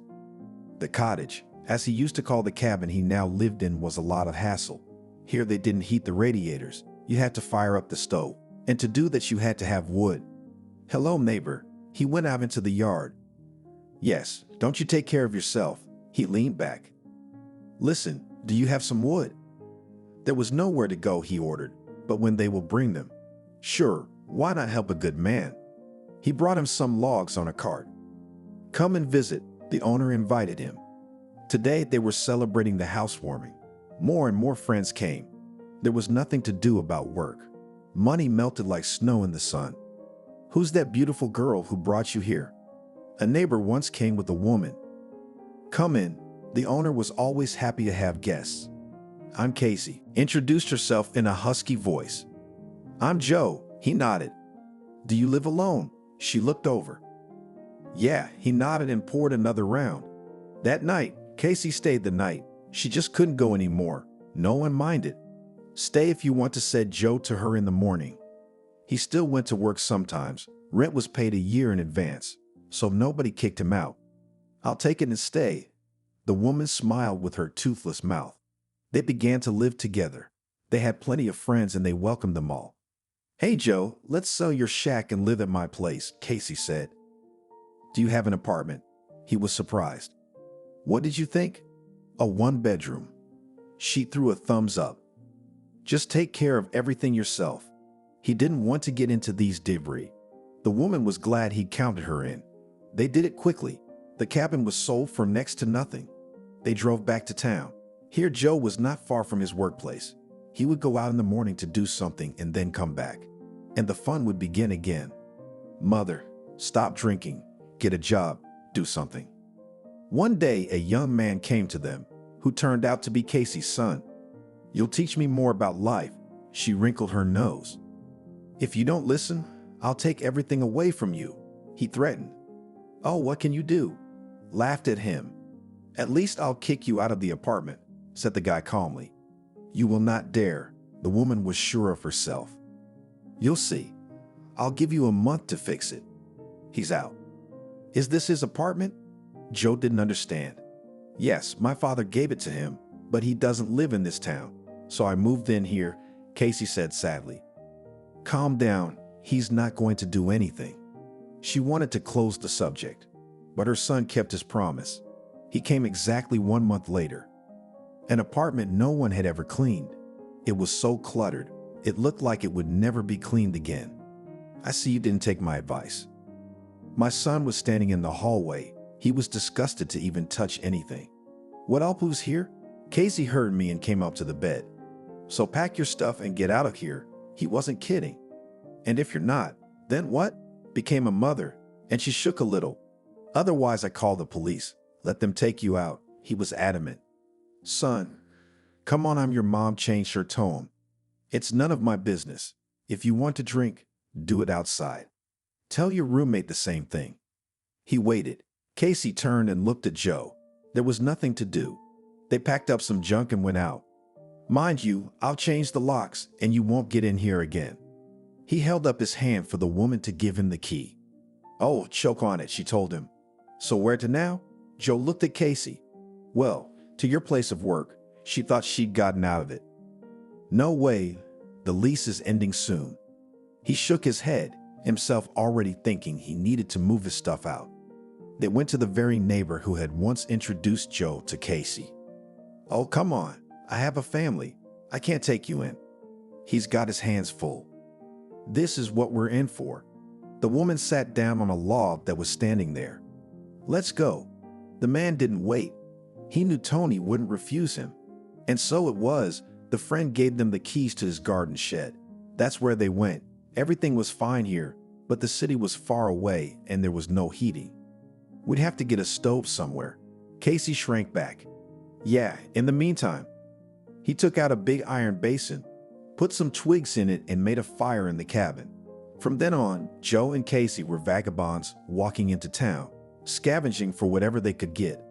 "Maybe we should get a job," the man asked her. Where would they take us? She wondered. But there were many offers, such as picking potatoes, plucking geese and chickens, and many other things. That's where they went. The money they earned was not much, but they had enough to drink. They found people who also lived in a house like other people. It was a good-looking bunch, all ragged and dirty but happy. Annabelle, when her husband left, couldn't get over it for a long time. At first, she wanted to find him, but then she changed her mind. When she imagined meeting his mom, she didn't want to. "Why don't you ever talk about Daddy?" Lucy didn't understand. "What do you want to hear?" "How I picked him up on the street." Tears came to her eyes. "Is it true?" made Big Eye's 6-year-old girl. Yes, the mother did not hide anything. "I thought Aunt Nanny had made it all up." Lucy sat down next to her mom and hugged her. "Okay, enough with the sad stuff." Annabelle stood up and wiped away a tear that had not rolled down from her eyes. What was he like? Her daughter didn't want to end this conversation. Bad. The woman really didn't want to talk about it. "I do not believe you," was beginning to cry the girl. "Then do not ask, think as you know." Went to the kitchen Annabelle, but Lucy could not talk about it. At the daycare center, dads came to pick up the kids. She didn't have one at all. She made up stories about him. When the girls in the group bragged about their dads, she had nothing to say. "Lucy, you're going to first grade soon." "Let's think about it," her mother said. "Okay," involuntarily said the girl. Although this topic was interesting to her, she had long dreamed of school, constantly playing with her toys, teaching them. Lucy grew up bright. She was interested in many things, learned to read and write early. Annabelle was happy for her daughter. "Mom, we need to talk." Lucy was already in 5th grade. "What, about him again?" The woman rolled her eyes. "Why are you doing this?" "We had to write an essay about our parents, and I know a lot about you, but nothing about Dad." The girl couldn't understand why her mother couldn't tell her anything. "All right, listen. He was a test pilot. He went on a mission one day and never came back." She wouldn't look at her daughter. "But that's not true." "I knew it, Lucy. But it's all right for an essay you're writing." She got up again and left the room. Annabelle kept hoping she'd see someone else, but she couldn't meet anyone. She could go alone to a cafe, see people she knew there, sit with them. Acquaintances were, but beyond that she did not want anything then. The woman came up with another way. She came to the same cafe, sat alone. What if someone sits down? But that didn't work either. Her friends introduced her to men she didn't like. Like that, when her daughter was in 7th grade, they went together to some event at the House of Culture. There were 2 homeless men sitting outside one of the stores. "Ew, how can you live like that?" Lucy turned away from them when they started to ask them for something. "Let's go. Hurry up." Annabelle hurried her along. She saw that it was Joe with some woman and it became so unpleasant, but the rumored woman didn't dare say anything. Lucy grew up beautiful. Her mother tried to make sure she had everything. She bought her new dresses, shoes if necessary. She paid for her school fees. But she suffered from the fact that she had no companion in life. "Mom, why are you always so sad?" Lucy was already a senior in high school. "It's okay, daughter." She stroked her head. "I need to think about where I'm going to go." That question was a sore subject right now. The girl knew that Annabelle wouldn't be able to pull it off if she went somewhere else, and she didn't want to go to the local school. Are you thinking of going somewhere else? The woman kept asking that question. Lately, she began to feel very bad. Everything hurt. Well, why not? Of course, Lucy wanted more. What if something happens to me? Her mother used to raise her voice at her. What could happen to you? Look at you. How young you are and how full of strength you are. The daughter was sure of it. But when Lucy was in the 11th grade, Annabelle went to bed. Lately, she had been coughing a lot. Her daughter had tried to send her to the hospital, but the woman had balked. She treated herself with some herbs, tinctures, and when it got really bad, she had to call the doctors. Why didn't you come before? The doctor looked at the fluorogram. I thought it would go away on its own. She realized she delayed going to the doctor. I don't think there's anything we can do about it. He wasn't being sly. How long do I have left? She asked him a question. A year, maybe a little less. He made some kind of note. Right now, Annabelle was getting agitated. She realized her daughter would be alone and she didn't want that. So she started going to the doctors, but they were just throwing up their hands. Then she started going to grandmothers who had some kind of power, which didn't help much either. Mom sat by her bedside. Daughter, I'm sorry, Lucy, cried the woman. For what? Please don't be sick. Tears were flowing from the girl's eyes too. Lucy, if I'm gone, you know where the money is, she said with a gasp. Her cough was choking her. No, don't say that. She buried her face in her mother's hands. Cry, don't cry. But the disease was progressing. Annabelle wouldn't leave the house. She just couldn't. Lucy did everything for her. Lucy finished 11th grade. And just like Annabelle wanted, she went to the local high school just to be with her mom. Every minute was precious, so she didn't go anywhere for days and nights sitting by her bed. He's leaving. Pulled Annabelle's hands as she was delirious, but the daughter no longer paid any attention to it. Mommy, I love you. Kissing her, she covered her with a blanket. Either you stop drinking or you leave, shouted the woman from the room. Don't go. Lucy whispered when she saw Annabelle wasn't well. Annabelle died when Lucy was finishing her freshman year. There had been so many tears, so many worries. When the girl returned from the cemetery, the room was empty and quiet. Lucy lay down on the bed. She sobbed. How could she be alone now? What to do? She had to keep studying, and Lucy gathered her will into a fist. She realized that she had promised this mother couldn't do anything else. She had to do something to keep her mind off sad things. What to do? It was summer, school was coming to an end, and there were vacations. Hello, I saw an advertisement that you have vacancies. She went to a cafe near their house.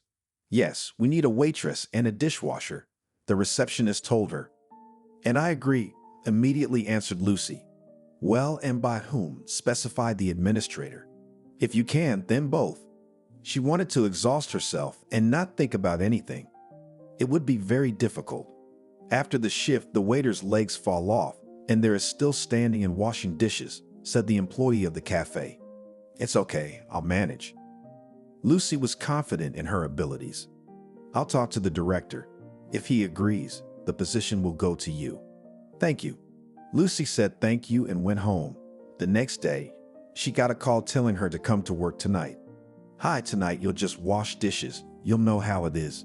And tomorrow you'll go out as a waitress. If you can pull it off, then stay. Lily told her. She's the one who talked to her yesterday. Thank you so much again. Lucy headed for the kitchen. There she quickly got to know everyone. She was shown what to do and how to do it. She said about her duties. It wasn't easy, but it wasn't hard either. The next day she said she was ready to work 2 jobs for the first time. No one was against it, so the girl started working. Hello, my name is Lucy. What will you be ordering? She approached the tables. She loved this job so much. First of all, talking to people.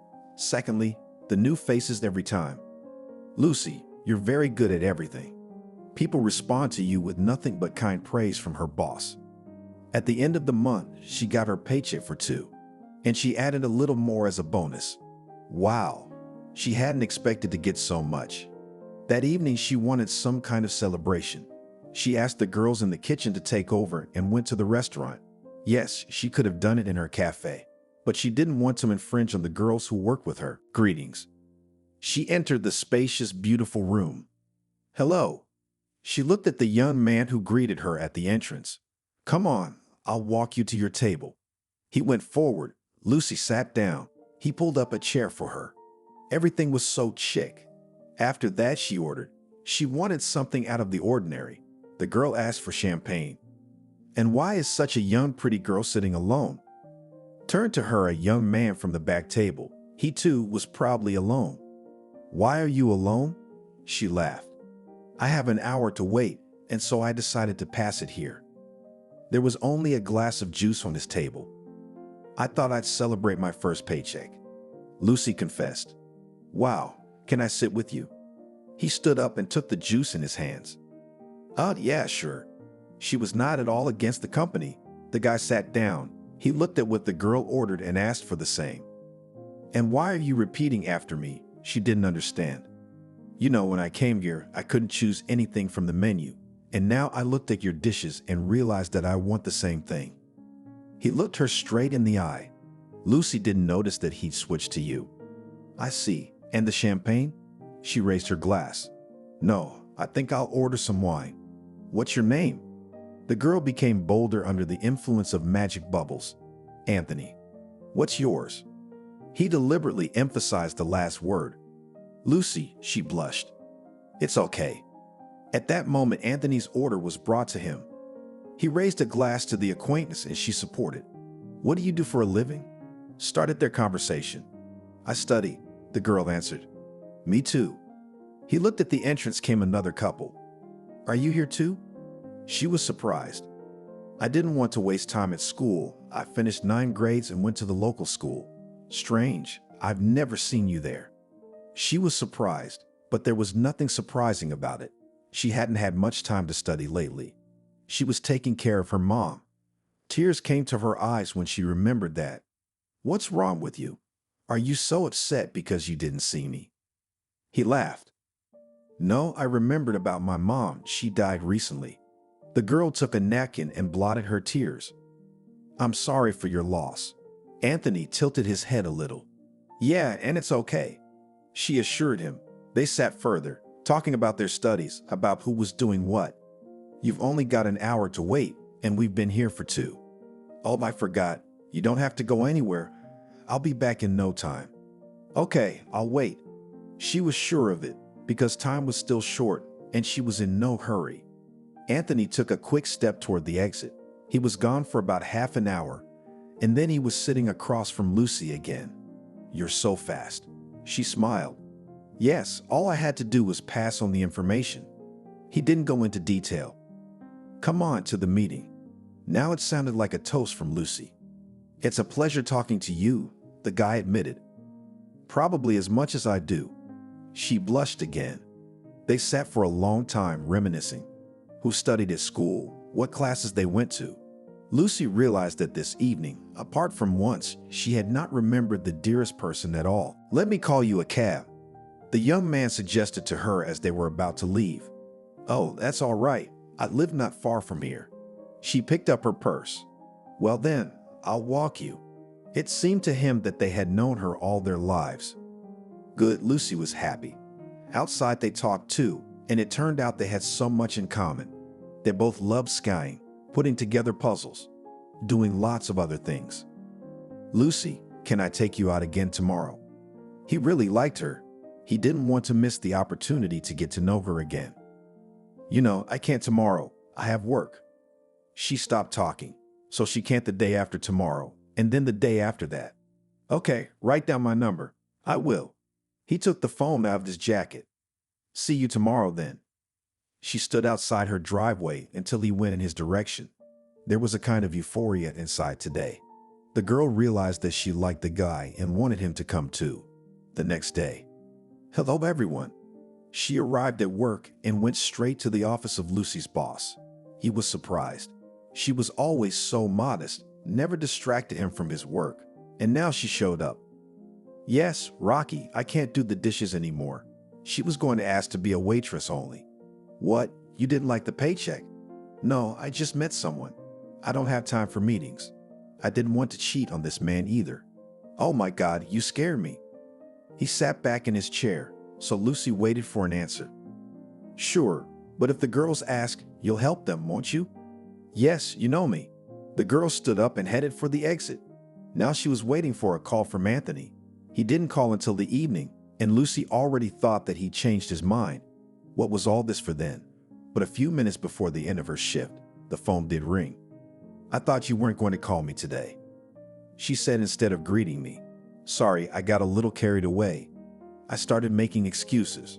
My shift's over. We can meet. She was standing there looking at her watch. I'll pick you up.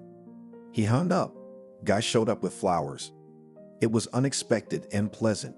He touched his cheek to her cheek and goosebumps ran down Lucy's back. Well, where shall we go?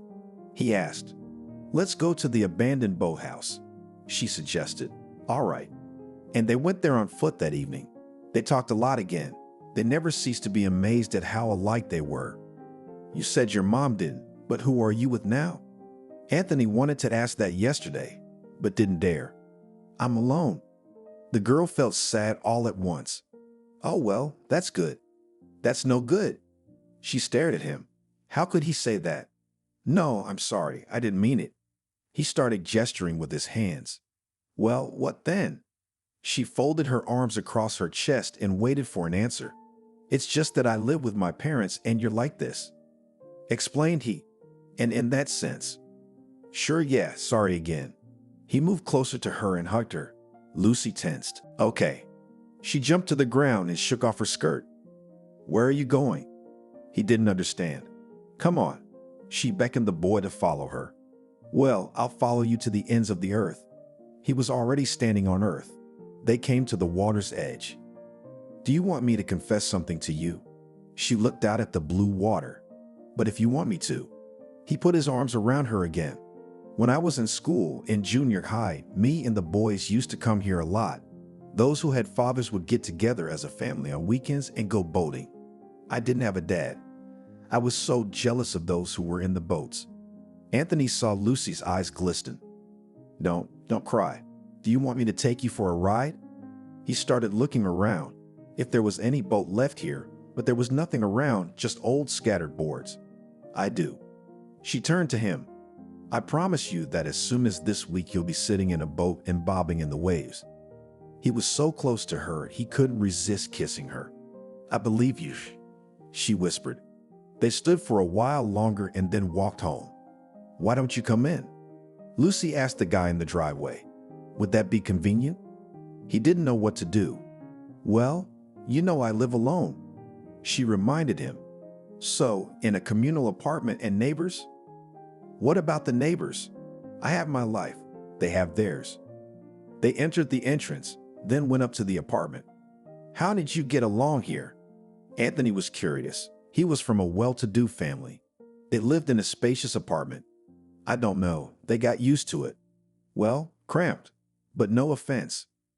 The guy said to her and came up to kiss her again. Lucy didn't mind. She really liked this young man. Let me introduce you to your parents tomorrow. Anthony suggested it. Anthony, it's too early. We've only known each other for 2 days. She laughed, but behind that laugh she hid her fear. She knew that all moms of boys disliked them, the girls.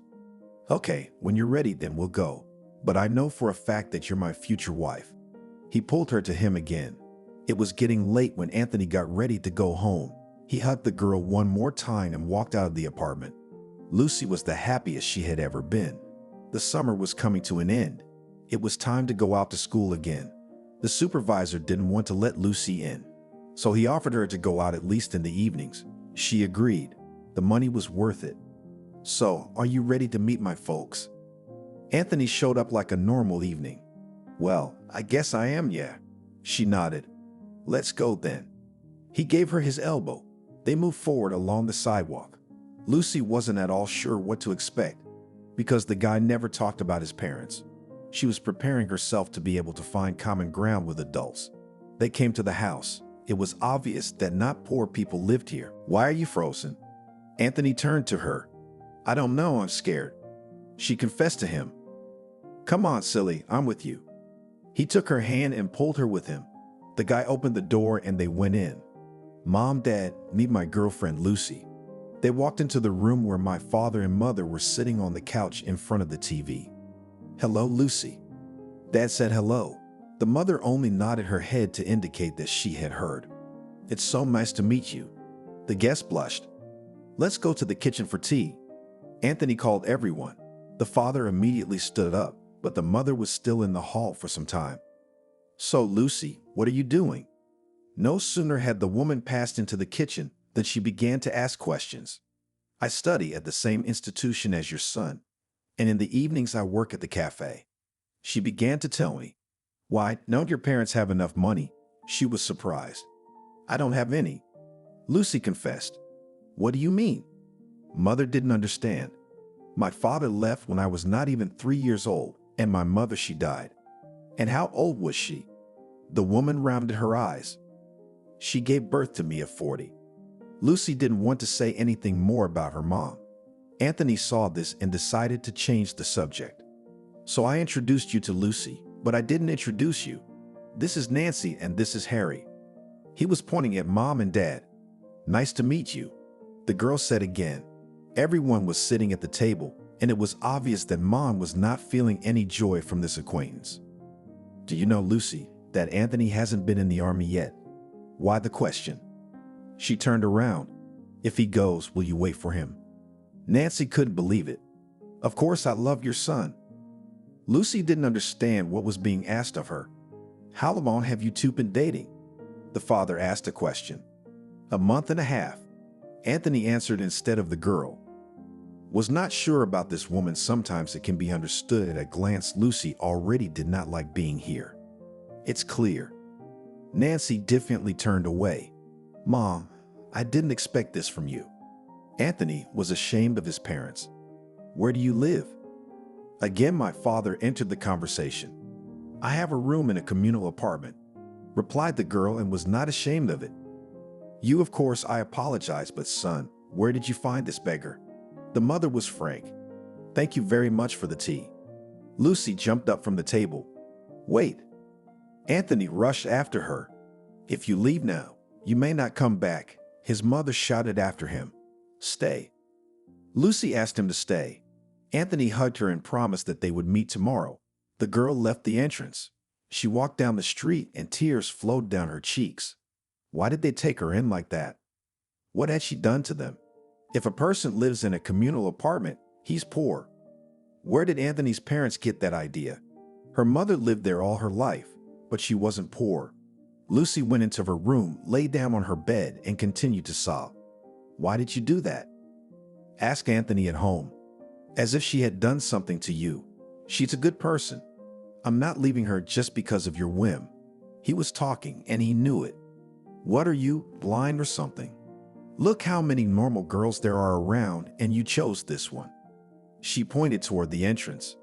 I saw what I needed to see.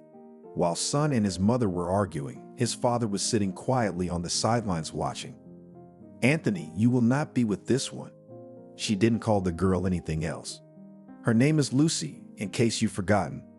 He went to his room. "Nancy, why do you do that?" Her husband came up to her. "How? Do you wish this on your son?" She looked up at him. "They're young. Let them play with love." The man asked. "They'll play until they have children, and then we'll dance." She didn't even want to think about it. The woman had a son early, so she didn't want to think about grandchildren. Anthony wrote to Lucy that everything would be all right. The mother would calm down. You don't have to pay attention to her. He came to her the next day, gave her a hug and a kiss. "Do you want me to come and see you?" he asked her. "What would your mother say to that?" The girl doubted that the guy would just let go. "And I won't ask her." He was cocky. "All right, let's wait a while." She suggested it. "Okay, just don't cry anymore." The young man pleaded with her. They continued to see each other. Now they went to school together. Things got better closer to Christmas.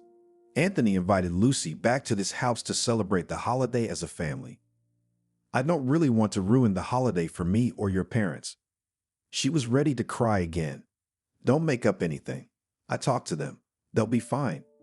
"Okay, but if everything happens again, I will never go to your house again, and I will not communicate with your parents." She made conditions. "Okay, The holiday preparations were in every house. Anthony and his father put a Christmas tree under it and put presents under it on the day of the celebration. He went to get Lucy. "Are you ready?" He waited for her in the hallway. Yes. She came out of the room, so young and beautiful. They came again to the house where she had been wronged last time. Lucy was quiet. Well, so was Anthony's mother. When they sat down at the table, it was only then that the conversation began to develop. "Mama, I think I'm going to move in with Lucy," said the young man. "Why would you do that?" Nancy said loudly. "Nancy," said her husband. "What?" She turned to him. "Keep your voice down." He put his finger to his lip. "No, I'm not going to say anything. Just rather than live in a communal flat, let Lucy move in with us. She's at her mercy. Are you okay?" Anthony was happy and turned to the girl. "I don't know." She was embarrassed. "Okay, Lucy, let's not fight and argue. Since he chose you, I don't mind," Nancy said in a calm voice. "All right." The girl was okay with that. The party went well. Everyone got presents and was happy. When the chimes struck and the glasses were filled with champagne, Lucy made a wish that she and Anthony would always be well. "Will you stay?" he asked when his parents went to their room. "No, I'm going home." She didn't want to provoke the adults. "Okay, come on, I'll walk you home." He got dressed. They walked through the winter city. Here and there people were congratulating each other. Fireworks were going off. They could feel that everything was going well today. "Pack your things tomorrow and you're moving in with us," said the guy. "Okay." They kissed and the young man went home. The next day he asked his father if they could go get Lucy in the car. Harry did not refuse. Today Anthony and Lucy lived together. "Lucy, can you help me in the kitchen?" Nancy often asked her. The girl didn't mind. She wanted to offer it herself, but she was afraid to interfere. It seemed as if the relationship between the girl and the woman had mended. But it was only a mirage. Anthony and Lucy were approaching the milestone of their apprenticeship. He had been here 4 years and Lucy only 2 when they had their graduation. The young people learned the unpleasant news that the boy had received a summons. "It's all right. A year isn't that long." She kissed him. "Lucy, how will you be here?" He looked at her face. "It's fine." She was as sure of that as she was that she would wait for her lover. Her mother and father were upset when they found out, but they were already being comforted by Anthony while Lucy looked for a job. Everyone else was preparing for the send-off. Lucy got a job at the school. She was now a teacher and was getting ready to recruit her first class by September 1. Not much left to do. A boy said to her at night, "Sleep, let's talk tomorrow." She smiled. Anthony didn't show any sign of it, but he was very upset and worried about Lucy. How would she look after his parents? Would she wait for him? But there was no way to change all that. "I'll be waiting." She stood and hugged him on the platform. "I love you." He didn't want to move away from her, but it had to be done. Anthony climbed into the railroad car, still watching for a long time as Lucy began to move away from him. Nancy, Harry, and Lucy returned home. The girl went to the room where she and Anthony lived. She tried to get out of there less so as not to bother her parents' eyes. And so, Lucy, it had been a month since Anthony had left. They gathered for dinner. "It's time for you to move out." "What? What are you gonna do with your son out of the house?" "You'll move out, you'll wait. If things stay the same, you'll come back." That's what Nancy said. "All right." Lucy didn't argue with her. She went to her room and started packing her bags. It was sad, but in some ways the girl agreed with Anthony's parents. "Except that you should not take offense, and you should not write to your son about it either," the woman asked her, standing on the threshold. "No, that's it, it's okay." Lucy walked out of their apartment. Harry offered her a ride, but she refused. Defiance kicked her out, huh?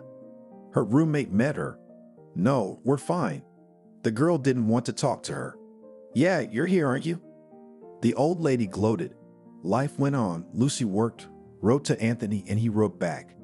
As her mother had predicted her boyfriend, she did not say a word about the fact that she no longer lived with them. Everything was rosy in the letters. In general, it was so, only the beloved was far away. Often Lucy went to the cafe where she used to work. She was pleased that she was remembered there. She would sit and hang out with the girls and tell them how things were going at school. "Lucy, the kids and parents praise you so much," the principal told her. "Thank you, it's my pleasure." She was embarrassed. "We'd hope our partnership will be a long one." He believed it. "I'm not going anywhere from you yet." She got nervous, wondering why she'd been called. "Lucy, I'm embarrassed to ask you this, but we are asked to allocate a teacher to prepare children who are brought up in kindergarten and preparing to go to the first grade." He spoke slowly. He was waiting for Lucy to say no. "Okay, I'll do it." She remembered how she wanted to forgive herself after her mother's death. She took 2 jobs at once.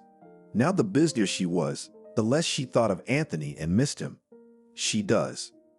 "I couldn't believe it, man." "Yes." She said it again. "You have no idea how much you help us out." He started calling somewhere. Lucy gestured that she was going and the principal nodded. She loved working with the kids, so the 2 hours she allotted to the other kids didn't bother her at all. On this day, she left the school and headed to the kindergarten. It was a short walk, so Lucy took her time. She passed by the place where different grandmothers were selling something of their own. In summer, they sold everything that grew in the vegetable garden, and in winter, socks, hats, mittens, and other things. The girl's attention was attracted by a couple of vagrants who sat there begging. "Hey girl, give me some bread." She heard a woman addressing her. "Are you talking to me?" she asked. "There is no one else." She waved her hands. "I'll be right back." She began to search her pockets for change. "What took you so long?" All pulled to her hands. "Vagabond." "Wait." She didn't know why she was so excited. "Lucy." She heard and looked at the old man who was next to the woman.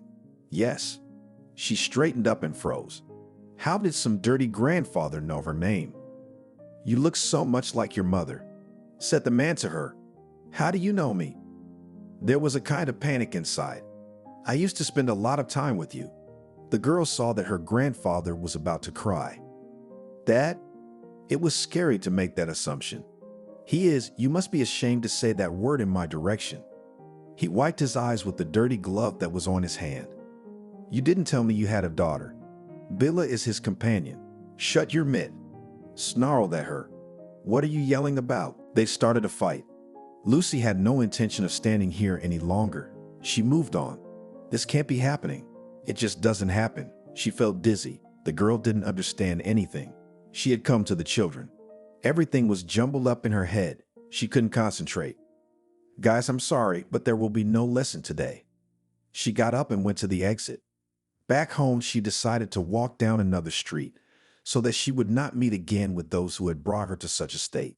She came home, sat down at the table, poured herself some tea, and began to think how this could have happened. Why a person who lived a normal life turned into the person she met today. It was a question that had plagued me all my life. In the morning, she went to work as usual. Inside, there was still some heaviness on her soul. She decided to go to that place again after school, as she expected to beg for a flight again. "Excuse me." She walked up to them. "Lucy is back." The woman rejoiced. "May I have a word with you?" She looked at Joe. "Sure." He got up and followed her. "But how is that possible?" She looked him over from head to toe. "That's the way it is in life, daughter." He cried again. Lucy saw that the man was no longer young. She felt sorry for him.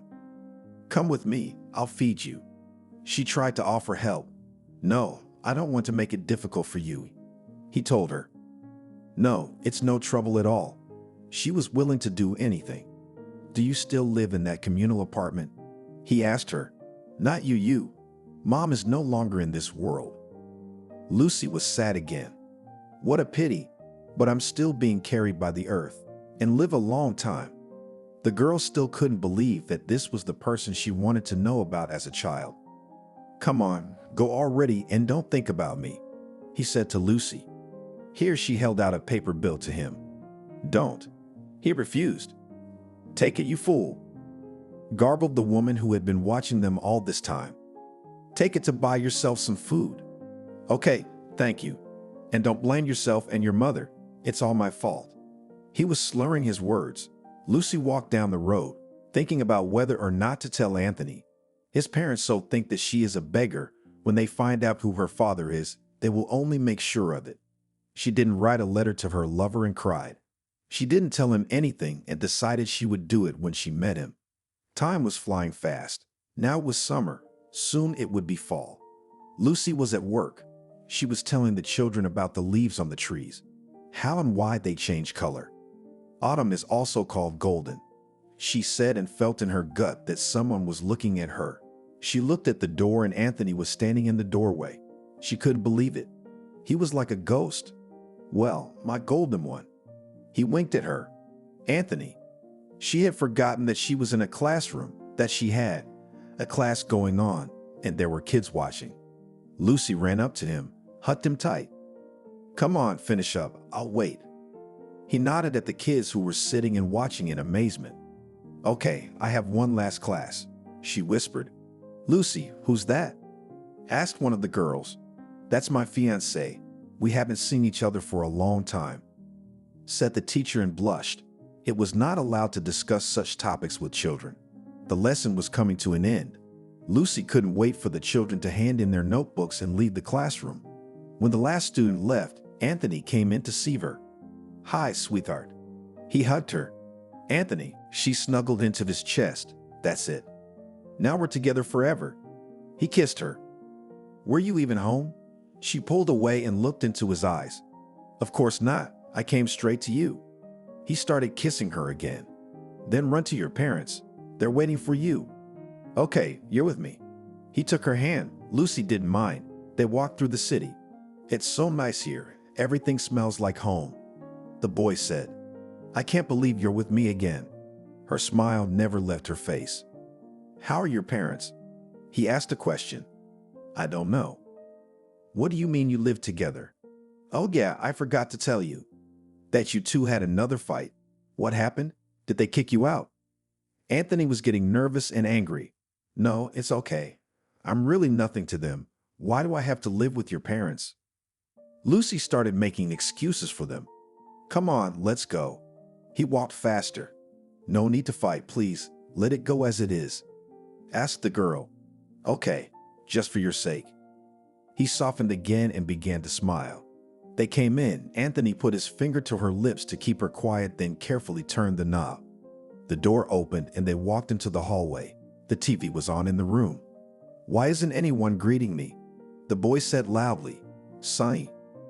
The mother hurried out. She ran out and started hugging him. Hello. The girl smiled at her. Hi, she said quietly. Mom, you're going to run me over. Anthony laughed. Let's go to the kitchen. I made a pie as I knew I would and made some more dumplings. She called out to the young people. How's it going in here? He sat down on a chair. Everything's fine, only you were missing. Mother was busy. When's father coming? He should be here right away.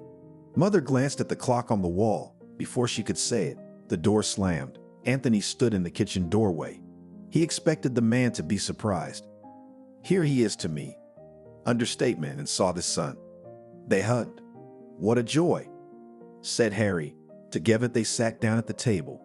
The mother took out wine and champagne and set out large dishes of pie and dumplings. Son, we're so glad it's over and you're home. They drank. Mom, Dad, Lucy, I have a surprise. He looked at the girl.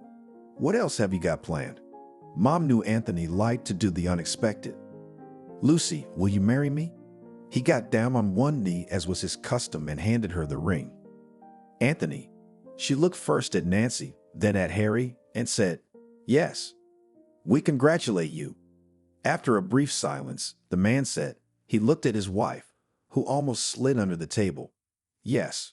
She just said yes. Well, wife-to-be, let's go take things apart. He led Lucy into the room when everyone had eaten. Did you tell him?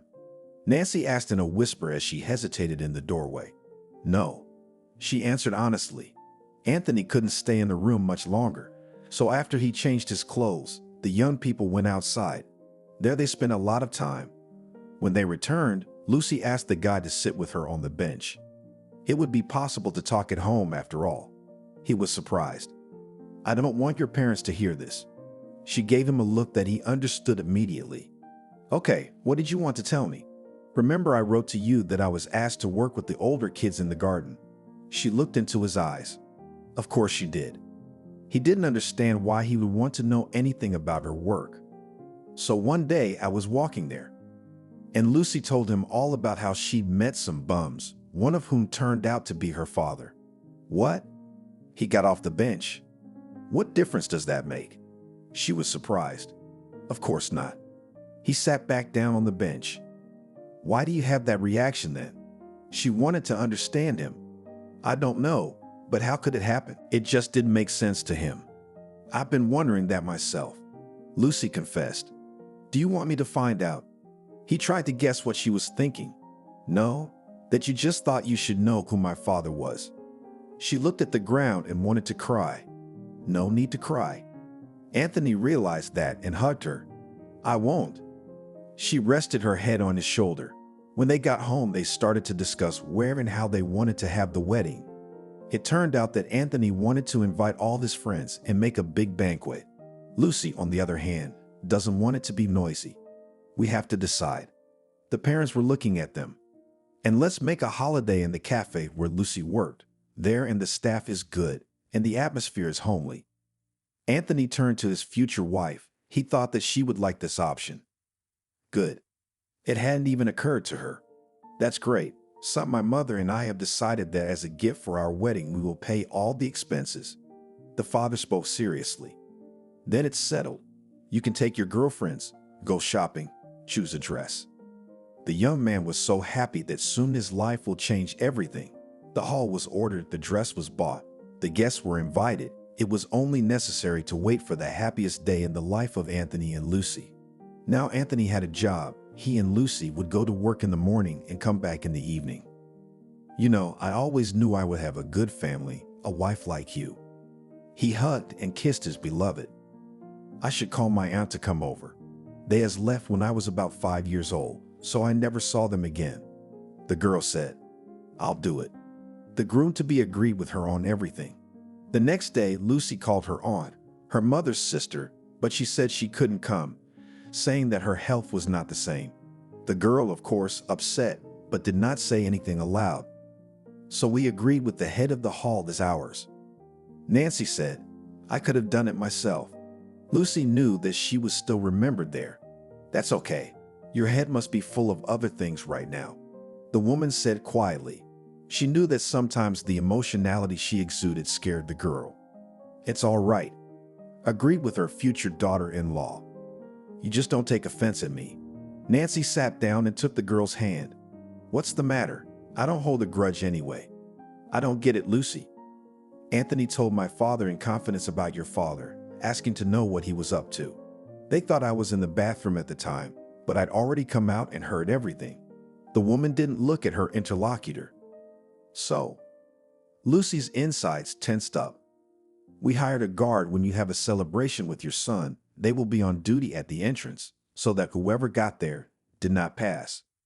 She said it with such speed that the girl couldn't understand some of the words. Why?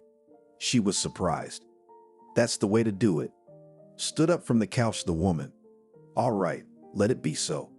Lucy sat and watched Anthony's mother leave for the kitchen.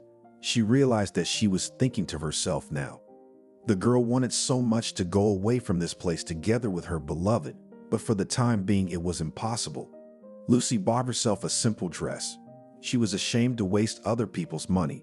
She had even offered to buy it with her own, but Harry had insisted on giving her the money himself. Are you all set? Anthony asked his bride the night before the wedding. I think so. She listed everything to herself, and it seemed like she had done everything right. She didn't have any real friends. So, co-workers from school, yeah, ex-caves. So everything had to be done on her own. Nancy didn't want to be approached. Nancy didn't even offer to help. Young people, you'll sleep through everything. A woman screamed in the morning. She'd been running around with her husband all morning getting everything ready for the party. Anthony. Lucy jumped up. Did you oversleep? He opened his eyes and looked at her fearfully. Not yet, but we can. She laughed. Okay, I'm ready. And he collapsed back onto the pillow. Get up. She began to tickle him. At first, Lucy wanted Anthony to take her out of the communal room, but Nancy was against it again. The word evoked so many emotions in her, and it was agreed that Anthony would go to a friend's house to get dressed, and right from there, he would come to pick Lucy up from her own house. I love you. He took what he needed and left the apartment. You excited? Almost mother-in-law came into the room. A little. Lucy was putting on her makeup. Let me help you with your hair. She had urged Lucy to go to a beauty salon and have it done, but she wanted to keep her gorgeous hair from falling in big curls. Thank you. The girl looked at her through the mirror.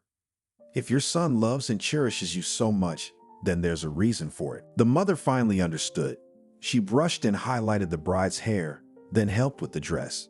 Lucy put on her shoes and was completely ready. You're so beautiful. Nancy sighed. She remembered how she recently got married herself. Yes, it had been more than 20 years, but it seemed like a blink of an eye. I'm glad I'm in your family, Lucy said with all her heart. Well, they'll be here in a minute. The woman fixed her veil and they left the room. Harry appreciated Lucy too. He whistled when he saw her. The guests were arriving, so the groom arrived. The girls from school had organized a buyback party. Nancy kept looking out the doorway. She couldn't wait to see her son. Why did you have to make up some stupid test? She didn't understand it.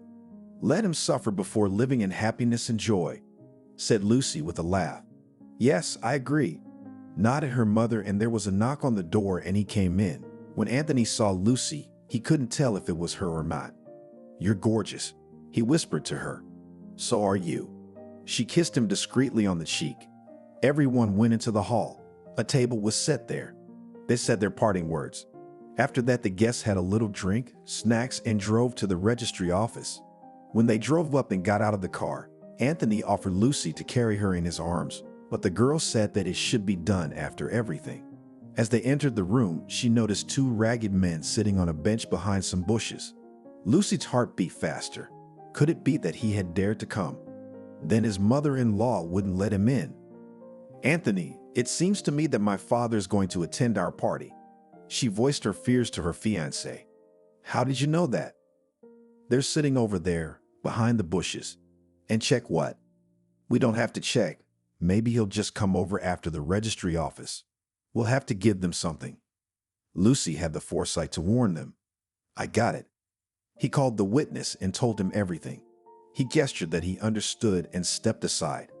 The young people stood in front of a woman who told them that today they would become husband and wife, and many more different words. After that, they exchanged rings, and here the groom already took his beloved in his arms, and they left the registry office. Lucy immediately turned her head in the direction where she saw people, but there was no one on the bench. I think I'm getting paranoid. It'll be okay. It's just nerves. He kissed her, set her on the ground, and opened the car door. The young ones went for a ride while the parents and other adults rushed to the cafe. When it was time to drive to the restaurant, everyone arrived on time. Anthony took his bride in his arms again. He wanted to carry her like this for the rest of her life. The mother was greeted on the porch. The bride and groom broke off a loaf. They each gave a piece to the guests and went into the hall. How beautifully all the girls had done. Lucy liked the entourage that was here. Yes, you're right. Anthony was in agreement with his beloved in everything. They took their seats. The guests dispersed. A cheerful host started the event. Everyone drank, ate, had fun. The congratulatory block began. Son. The mother stood in the center of the hall. She was crying. We would like to wish you.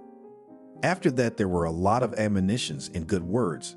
After them, numerous relatives of Anthony and his friends wished them many things. On Lucy's side, only a few people came out. It was a great shame that the only aunt and that one could not come. When all the words had been said, the host announced a break. It was possible to go outside to breathe fresh air, and probably at this moment strangers entered the cafe. Well, dear guests, I ask you to take your seats. The host spoke into the microphone. Everyone began to come together. I proposed to fill the glasses. He began to look around and wrinkle his nose. A man in some strange clothes was approaching him. Immediately, the guests smelled this odor and began to shut us up. Can I say something? asked the man who had just appeared. Who is it? Nancy jumped up from his seat. Calm down, Anthony asked loudly. He didn't want the holiday to be spoiled completely. The boy looked at Lucy. She was sitting all red. Lucy, answer us all. Who is it? She turned to her. Why shout like that? The girl said quietly, Would you like to know who this person is? She asked the guests. Why don't you explain? An aunt spoke up. He's the father of our lovely bride. She's sitting here pretending to be a sheep, but she's trying to get into a rich family, said the woman. What are you saying? The girl got to her feet. Why? If you were born in a garbage dump, your mother was given a room in a communal house for something. Doesn't mean you're not a beggar yet. Nancy couldn't stop talking. Nancy, her husband yanked her. Why don't you say something? The other day you were mocking her for having nothing and having nothing. She started taking it out on her husband. Mom, calm down or I'll start screaming. Anthony raised his voice. Yes, of course I need to calm down, giving my son to the bums. Oh, how fair. She laughed a hysterical laugh. Can I say something? They heard the old man's creaky voice. No. The groom's mother looked at him with a hawk's eye. I just want to congratulate my daughter and leave, he asked. Everyone in the hall gasped when they heard this statement. Perhaps some didn't believe what Nancy was saying. So, Lucy stood up from her seat. I want him to talk. Yes, he's my father as it happens, but no one knows his story. Maybe something happened in a man's life to make him like that. No one's immune. It was the first time Nancy had heard Lucy speak loudly. She quieted down a little, sat back down. Come on, let the bum perform at our wedding. Thank you, bride. You've been a big help. She was thinking about her reputation. Daddy, talk. The girl cried. She remembered how as a child she had dreamed that he would come to her and say something. Now her dreams had come true. Just in the wrong place at the wrong time, she stood there looking at this poor man. My name is Joe and I am indeed the father of this beautiful girl. Homeless man, you, get out of here, screamed the groom's mother. I beg you to listen to me. My mother gave birth to me alone. My father was gone. When I was born, she pulled me as hard as she could, kept me in strictness. I couldn't do anything other kids were allowed to do at school. I did well in school. God forbid to bring home even a B. Of course they were. There were also C's. I was getting and trying to further. He coughed. Give him some water, Lucy asked. The host rushed to the table, took a bottle and handed it to the man. So, when it was time to serve in the army, I went there with pleasure. Although my mom did everything to keep me out of it, I had a very good time there. Yes, I was beaten, yes, insulted, but it was not what happened at home. I didn't want to go back. No one was waiting there except my mother, and I didn't want to see her. The old man was silent again. She belittled me all my life. Daddy, go on, Lucy insisted. But as it turned out, I was wrong. I was expected. As soon as I arrived in my hometown, the very next day I met a beautiful girl. I fell in love and thought we lived happily ever after. But things didn't turn out the way I expected. Joe looked up at his daughter. Would you like to sit down? She asked. It wouldn't hurt. He turned to look for a chair. And what else? Nancy jumped up again. Shut up. The girl turned and said to her. The girl quieted down. She didn't expect her sister-in-law to be so pushy. Anthony looked at his wife and showed her the class. We've come to meet my mother. I couldn't do without it. No matter how hard Barbara tried to please her mother, she couldn't. She insulted and humiliated her. At first, Annabelle tolerated it, but at some point she couldn't take it anymore. She said so many words to her mother that her mom couldn't stand it. Mom was not the last place in town. She promised Annabelle she'd never get a job anywhere. If she wanted to have a baby with me, she'd never see it. After that, the girl came to me and sent me, unashamedly, far away. He looked at Nancy. Nancy only grimaced. Are you going to tell us your whole biography today? Shouted the same aunt who was supporting her mother-in-law. Listen, you're wondering how I got to this point. After Barbara left, I had my first drink. My mother was tearing her hair out. She begged me not to do it. Tried to threaten me, and what could I do? It made me feel better. I drank. soaked up my grief. And as you know, when you drink, your brain doesn't think about anything and it feels good. When I was walking to the store, I saw her. I wanted to quit drinking and get this girl, so I did. My mother was surprised at my change, but she had no idea why. I started courting, and after a few months, we were together with Annabelle this time, and I didn't tell my mother about her. We started living together. I started working as an appliance repairman, but I didn't save her either. After 3 years, my mom found us. She did something I'm still ashamed of. She brought up all of Annabelle's relatives, told them all sorts of things, that everyone turned their backs on her, of course, and she gave up on me. The man cried. God, what a fate for a man. Sighed one of the guests. Why could you keep her?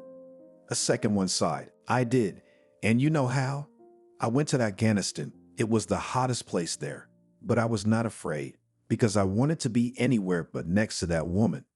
Do you know what it was like there? No, no one does.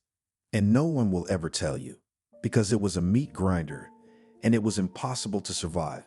But I did. I don't know how. He was really crying by now. Daddy, calm down. The bride left the table and went over to him. Stay away. This dress is not worth getting it all over that bum. Nancy jumped up, but Lucy didn't listen to her. She had already gone over to the man and put her arms around him. When the fighting was going on, my friends and co-workers were falling like pillars, and there was nothing I could do. I crawled over to each one, tried to help them, but I couldn't. They were all dead. And then there was an explosion, a ringing in my head in darkness. I thought I was dead, but I wasn't. I woke up in the hospital. I was concussed. They sent me home. As soon as I got out of the hospital, I started pouring what was in front of my eyes again. I remember them all. That's it. You don't need to tell me anymore. Sit down at the table. Lucy looked out into the hall. Many of the guests were crying. If you put him at the table, we'll leave, shouted the mother-in-law. All right. Lucy was impenetrable. No, daughter, I haven't gotten to the point yet. I've been working, drinking and working.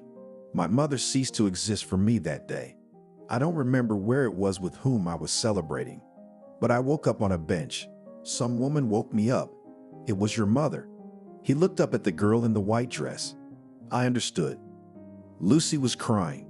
She remembered how her mother had once said, after her question, that she had found her father on the street, and she hadn't believed her then. When Annabelle told me she was expecting a baby, I thought you were the ray of sunshine in my life, and also that you could melt my mother's heart, but it didn't turn out that way. Then I snapped again. The woman kicked me out. I had nowhere else to go. I went back to my mom. She asked for help. I was too lazy to get up. She was dead. I thought a whole different life was about to begin.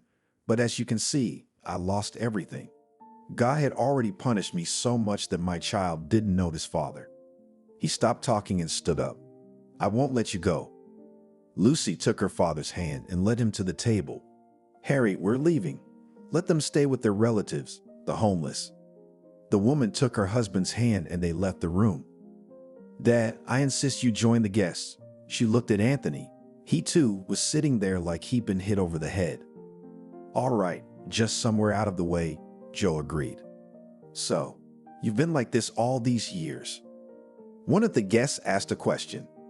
Yes, but I have a daughter today. I have a present for you. He's up again. I don't need anything from you. It's enough that I know all about you. She wanted to get out of her seat again. Sit. He walked toward her and Anthony himself. The groom tensed. To be honest, he too felt bad that some bum was taking up all the time of their wedding reception. Joe walked over to the newlyweds and put the papers and keys on the table. What's this? Lucy didn't understand. No one knew about this. My mother and I used to live in an apartment, but at some point she thought it wasn't enough and bought a bigger one. We moved. I sold it later, as well as a house in the suburbs. I was a fool, but nothing can be changed now. I only found out about the apartment's existence at the notary's office. I figured it would go to my daughter, and now the moment had come. He turned around and walked towards the exit. Anthony and Lucy stood with their mouths open, as did many of the guests. Wait, she shouted, but the man had already gone out. For a few more minutes, everyone sat in silence. digesting the situation. Then the host took the microphone again and began to amuse people. Is it true? Lucy couldn't believe it. She looked at the documents, and it turned out that they now had an apartment practically in the center of the city. Apparently so. Anthony was also in shock after everything that had happened. They weren't much fun anymore, but they made it to the end. "Shall we go to my place?" said Lucy, and she didn't want to see her mother-in-law. All right. They went to the very communal apartment. It didn't take long for the mother to arrive. She called at night. "Why did you stay with the bums?" His mom yelled at him. "Calm down." Tried to talk calmly, Anthony. "No, I want to tell you that after all this happened, I do not want to know you anymore, and you cannot hope. With money, we will no longer help you." She hung up on me. "And what now?" Looked at her husband, the girl. "Everything will be fine, as always," he said and hugged her. "Anthony, we will help him, right?" She was lying on his chest. Good. He was thinking the same thing. The next day they found Joe, suggested he go to the hospital for a checkup. He refused, but Lucy insisted. It was only then that he said yes. When they brought him in, the doctors refused to take a dirty bum, so Lucy took him back to her place, the very room where Joe had once lived with her mother. She made her father clean himself up, tried on Anthony's clothes, and they drove back to the clinic. "That's it. Listen to what the doctors are going to tell you." "Anthony, why don't we go to the apartment that Dad was talking about?" She turned to her husband. "Let's go." He agreed with her again. They quickly got to the place, and when they walked in, they were aghast. It was really a 2-room apartment. She even had some of the furniture left. How he hadn't blown it, like everything else. He still had something human left. He must have remembered and loved you always. That's what Anthony concluded. "I suppose so." Lucy was still in shock. She called her father at the hospital every day to find out how her father was doing. She even thought of leaving him this room in her communal apartment to live somewhere. So what did the doctor say? Anthony wondered. They lived in the room while the apartment was being renovated. "He's got a whole bunch of diseases." Lucy wrinkled her nose. "And how he's still alive, all those years on the street." Anthony wondered. They never spoke to his mother, and she didn't call either. But Harry, when his wife was out of earshot, found out how the children were doing. Anthony and Lucy hadn't told him anything about the apartment yet. They didn't want their mother to know they were doing well. "Okay, Daddy, come on." Anthony said goodbye to him. "Lucy, hi." It was Toot. A month went by and Lucy was called to the hospital. She was afraid that she was about to be told the worst. But it turned out that Joe should be arranged for a few months in a specialized sanatorium. The girl agreed. She had to discuss everything with her husband. "I don't have that kind of money."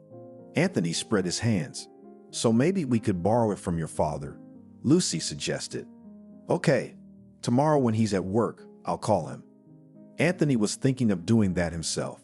Once they'd started all this, they had to see it through. The renovations to the apartment were almost finished. Soon they could move in, but they were in no hurry. "I've been feeling so bad lately," Lucy complained. She sinfully thought she had caught something from her father. "Aren't you expecting a child, madam?" Her husband laughed. "What do you think, so soon?" She could not believe it, but she would think about it at the very last moment. "But to check yourself, no one forbids you." "Okay." She looked at him. "The doctors confirmed everything soon. Anthony and Lucy are going to be parents. Let's go to your parents. Maybe they'll forgive us." "Don't you feel bad about what my mom said at the wedding?" No, she wasn't lying. It was the truth. Why should I resent her? "Okay, then, when do we eat?" "Right now." She smiled. They drove to a familiar house, went up to the floor. Anthony rang the doorbell. His mother opened it. They stood in silence for a long time. "I'm sorry." He opened his arms to hug his mother. "What, you're tired of living with bums?" She was serious. "Mom, why would you do that?" Anthony made an innocent face. "All right, come on in." She let them in and the young men went into the room. "Nancy, I'm sorry." Lucy came up to her. "I haven't been angry with you for a long time. It's just that my pride didn't allow me to make the first step." The woman confessed and hugged her daughter-in-law. "And we have good news. We just have to wait for my father." said Anthony. Okay. The mother-in-law went to the kitchen to put the kettle on. When Harry arrived, he was very surprised that the young couple were their guests. But everything was explained to him and he apologized. What's the news? Standing by the table, the mother. You're going to be a grandmother soon, Lucy said. Oh no, not again. Mom, what are you doing? Anthony didn't understand. That's what you expected me to do. Oh, come on. And they all laughed. Lucy told them that she had put her father in the clinic and he was feeling better, but needed money for a sanatorium. Harry said he would give her the money. Lucy hugged her father-in-law. Come on, we'll show you something else, Anthony said mysteriously. Oh, more surprises. Nancy was surprised. How about it? You haven't seen so much time. Do you know how much we've had time to do? They all loaded up Harry's car and drove to the address Anthony had said. And what house is that? The mother-in-law was tense. You'll see everything now. Anthony winked at his wife. They entered the entranceway, stopped at the apartment. The young man took out his keys and opened it. Son, why did you get into the mortgage? The mother was indignant. No, it was a gift from my father for our wedding. Lucy retorted. You see, he's not exactly a bum. The boy looked at his mother. Yes, he is. She walked over to see that the renovation was almost finished. Well, you guys did good, shook his son's hand Harry. Sure, how could it be any other way? They spent some more time in the apartment discussing where best to put the furniture and allocate space for the baby. And then Nancy invited everyone over. No, we have to go to the hospital, Lucy said. When do you need the money? Asked the man. We'll let you know, the girl said, and they left. The doctor explained everything to them. Lucy confirmed that they agreed to send the man where he needed to go. Why are you bothering with me? Joe asked his daughter. I dreamed of meeting you all my life, and now I can't leave you in the lurch. Stop crying. I'm not dead yet. He touched her hand. I can't. It's involuntary. Anthony and Lucy left. They were back at his parents' house. They sat soulfully at the table with a cup of tea and then insisted on going to their communal apartment. Anthony emphasized that word. Absolutely. Oh, do whatever you want. Mother turned away. Here's the money. Handed Harry an envelope. Thank you. She didn't know how to thank the man. It's okay. You'll get it back. The man grinned. They walked back to the house. They were both happy with the way things had turned out. Yes, of course, we had a wedding no one could wish for. Anthony remembered. Well, enough of this talk. Lucy was lying next to him. Who do you think he's going to be? Stroked her belly. It doesn't matter, as long as he's healthy. She put her hand over his. Yes, if it's a boy, it's Chippy, and if it's a girl. He didn't get a chance to finish. Stop guessing. The scheduled ultrasound is coming up and they'll tell you if you can't wait. She got up and went to draw the curtains. Lucy didn't sleep well that night. She was spinning around when she fell asleep for a moment. She was having some kind of nightmare. What's the matter with you? Anthony woke up. I don't know. I don't feel right. I can't sleep. She confessed. Does something hurt? He got worried. No, nothing's bothering me at all. It's nothing. It's just nerves. The young man lay down again and instantly fell asleep. And then Lucy was tormented from the morning. She had to go to work in the morning, and she was like a squeezed lemon. Can't you take the day off? Her husband asked her. No, the vacations are coming up. Who will tell the children about the subject? She was sitting in front of the mirror with bags under her eyes. Okay, then come home and rest at once. He was worried about Lucy. What's there? Have you forgotten that I have to go to the hospital? She looked at her lover. Yes, of course, to everyone but yourself. He kissed her and walked towards the exit. I love you. She shouted at his back. I love you too. She heard herself say. Lucy came to school with no legs to stand on, so she spent all her lessons sitting down. Her old colleagues urged her to go home, but she wanted to finish her work. When the lessons were over, she got up, packed her bag, and headed for the exit. As soon as she stepped out of the classroom, she fainted. Somebody call an ambulance. A technician in the hallway shouted. The ambulance came quickly. Lucy was loaded onto a stretcher and taken to the ward. What's wrong with me? She asked the doctor. It's fine, just overexertion. She sat on her bed. Great, can I get up? She already did.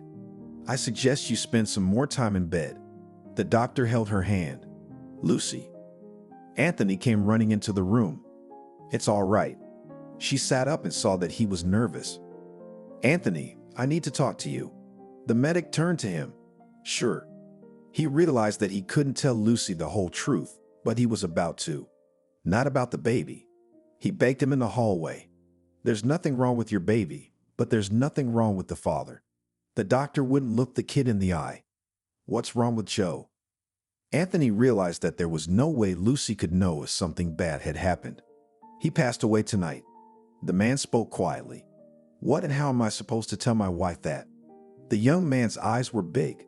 So that's why I couldn't sleep last night. Lucy opened the door of the room and came out. Did you hear everything? Her husband walked over to her, not wanting her to faint again. It's all right. She took his hand in hers. The body's in the morgue. You can pick it up there. The doctor walked down the corridor. There was money for the sanatorium, but we'll go to another case. The girl sighed. I know why your father lived so long and nothing took him. Anthony led her back to the room. And why was that? He had to fulfill the last mission of his life, to meet you and give you this gift. The man walked beside her. After these words, they were silent for a long time. We need to tell your parents. I hope now. Nancy won't make a scandal. She's lying down. Yeah, I think so too. And I'll call them right now. He took his cell phone out of his pocket and walked out. The parents took the news well. The body was taken from the morgue. Everything was ready for the funeral procession. Besides Lucy, Anthony, and his parents, there was another woman there. She stood and wept bitterly. If it wasn't for you, I would have lived and lived, and you and your hospitals, she said. What are you talking about? Anthony started to step on her. He wouldn't let anyone hurt his wife with a word. Hush. Lucy stopped him. She's in grief. Everyone threw a handful of earth on the lid. It was Lucy's turn. She hadn't cried. Not until now, but now the tears just came in hailstones. Anthony was afraid she might fall, so he came closer. Goodbye, Papa. I will remember you always. She threw a handful and felt the baby in her belly move for the first time.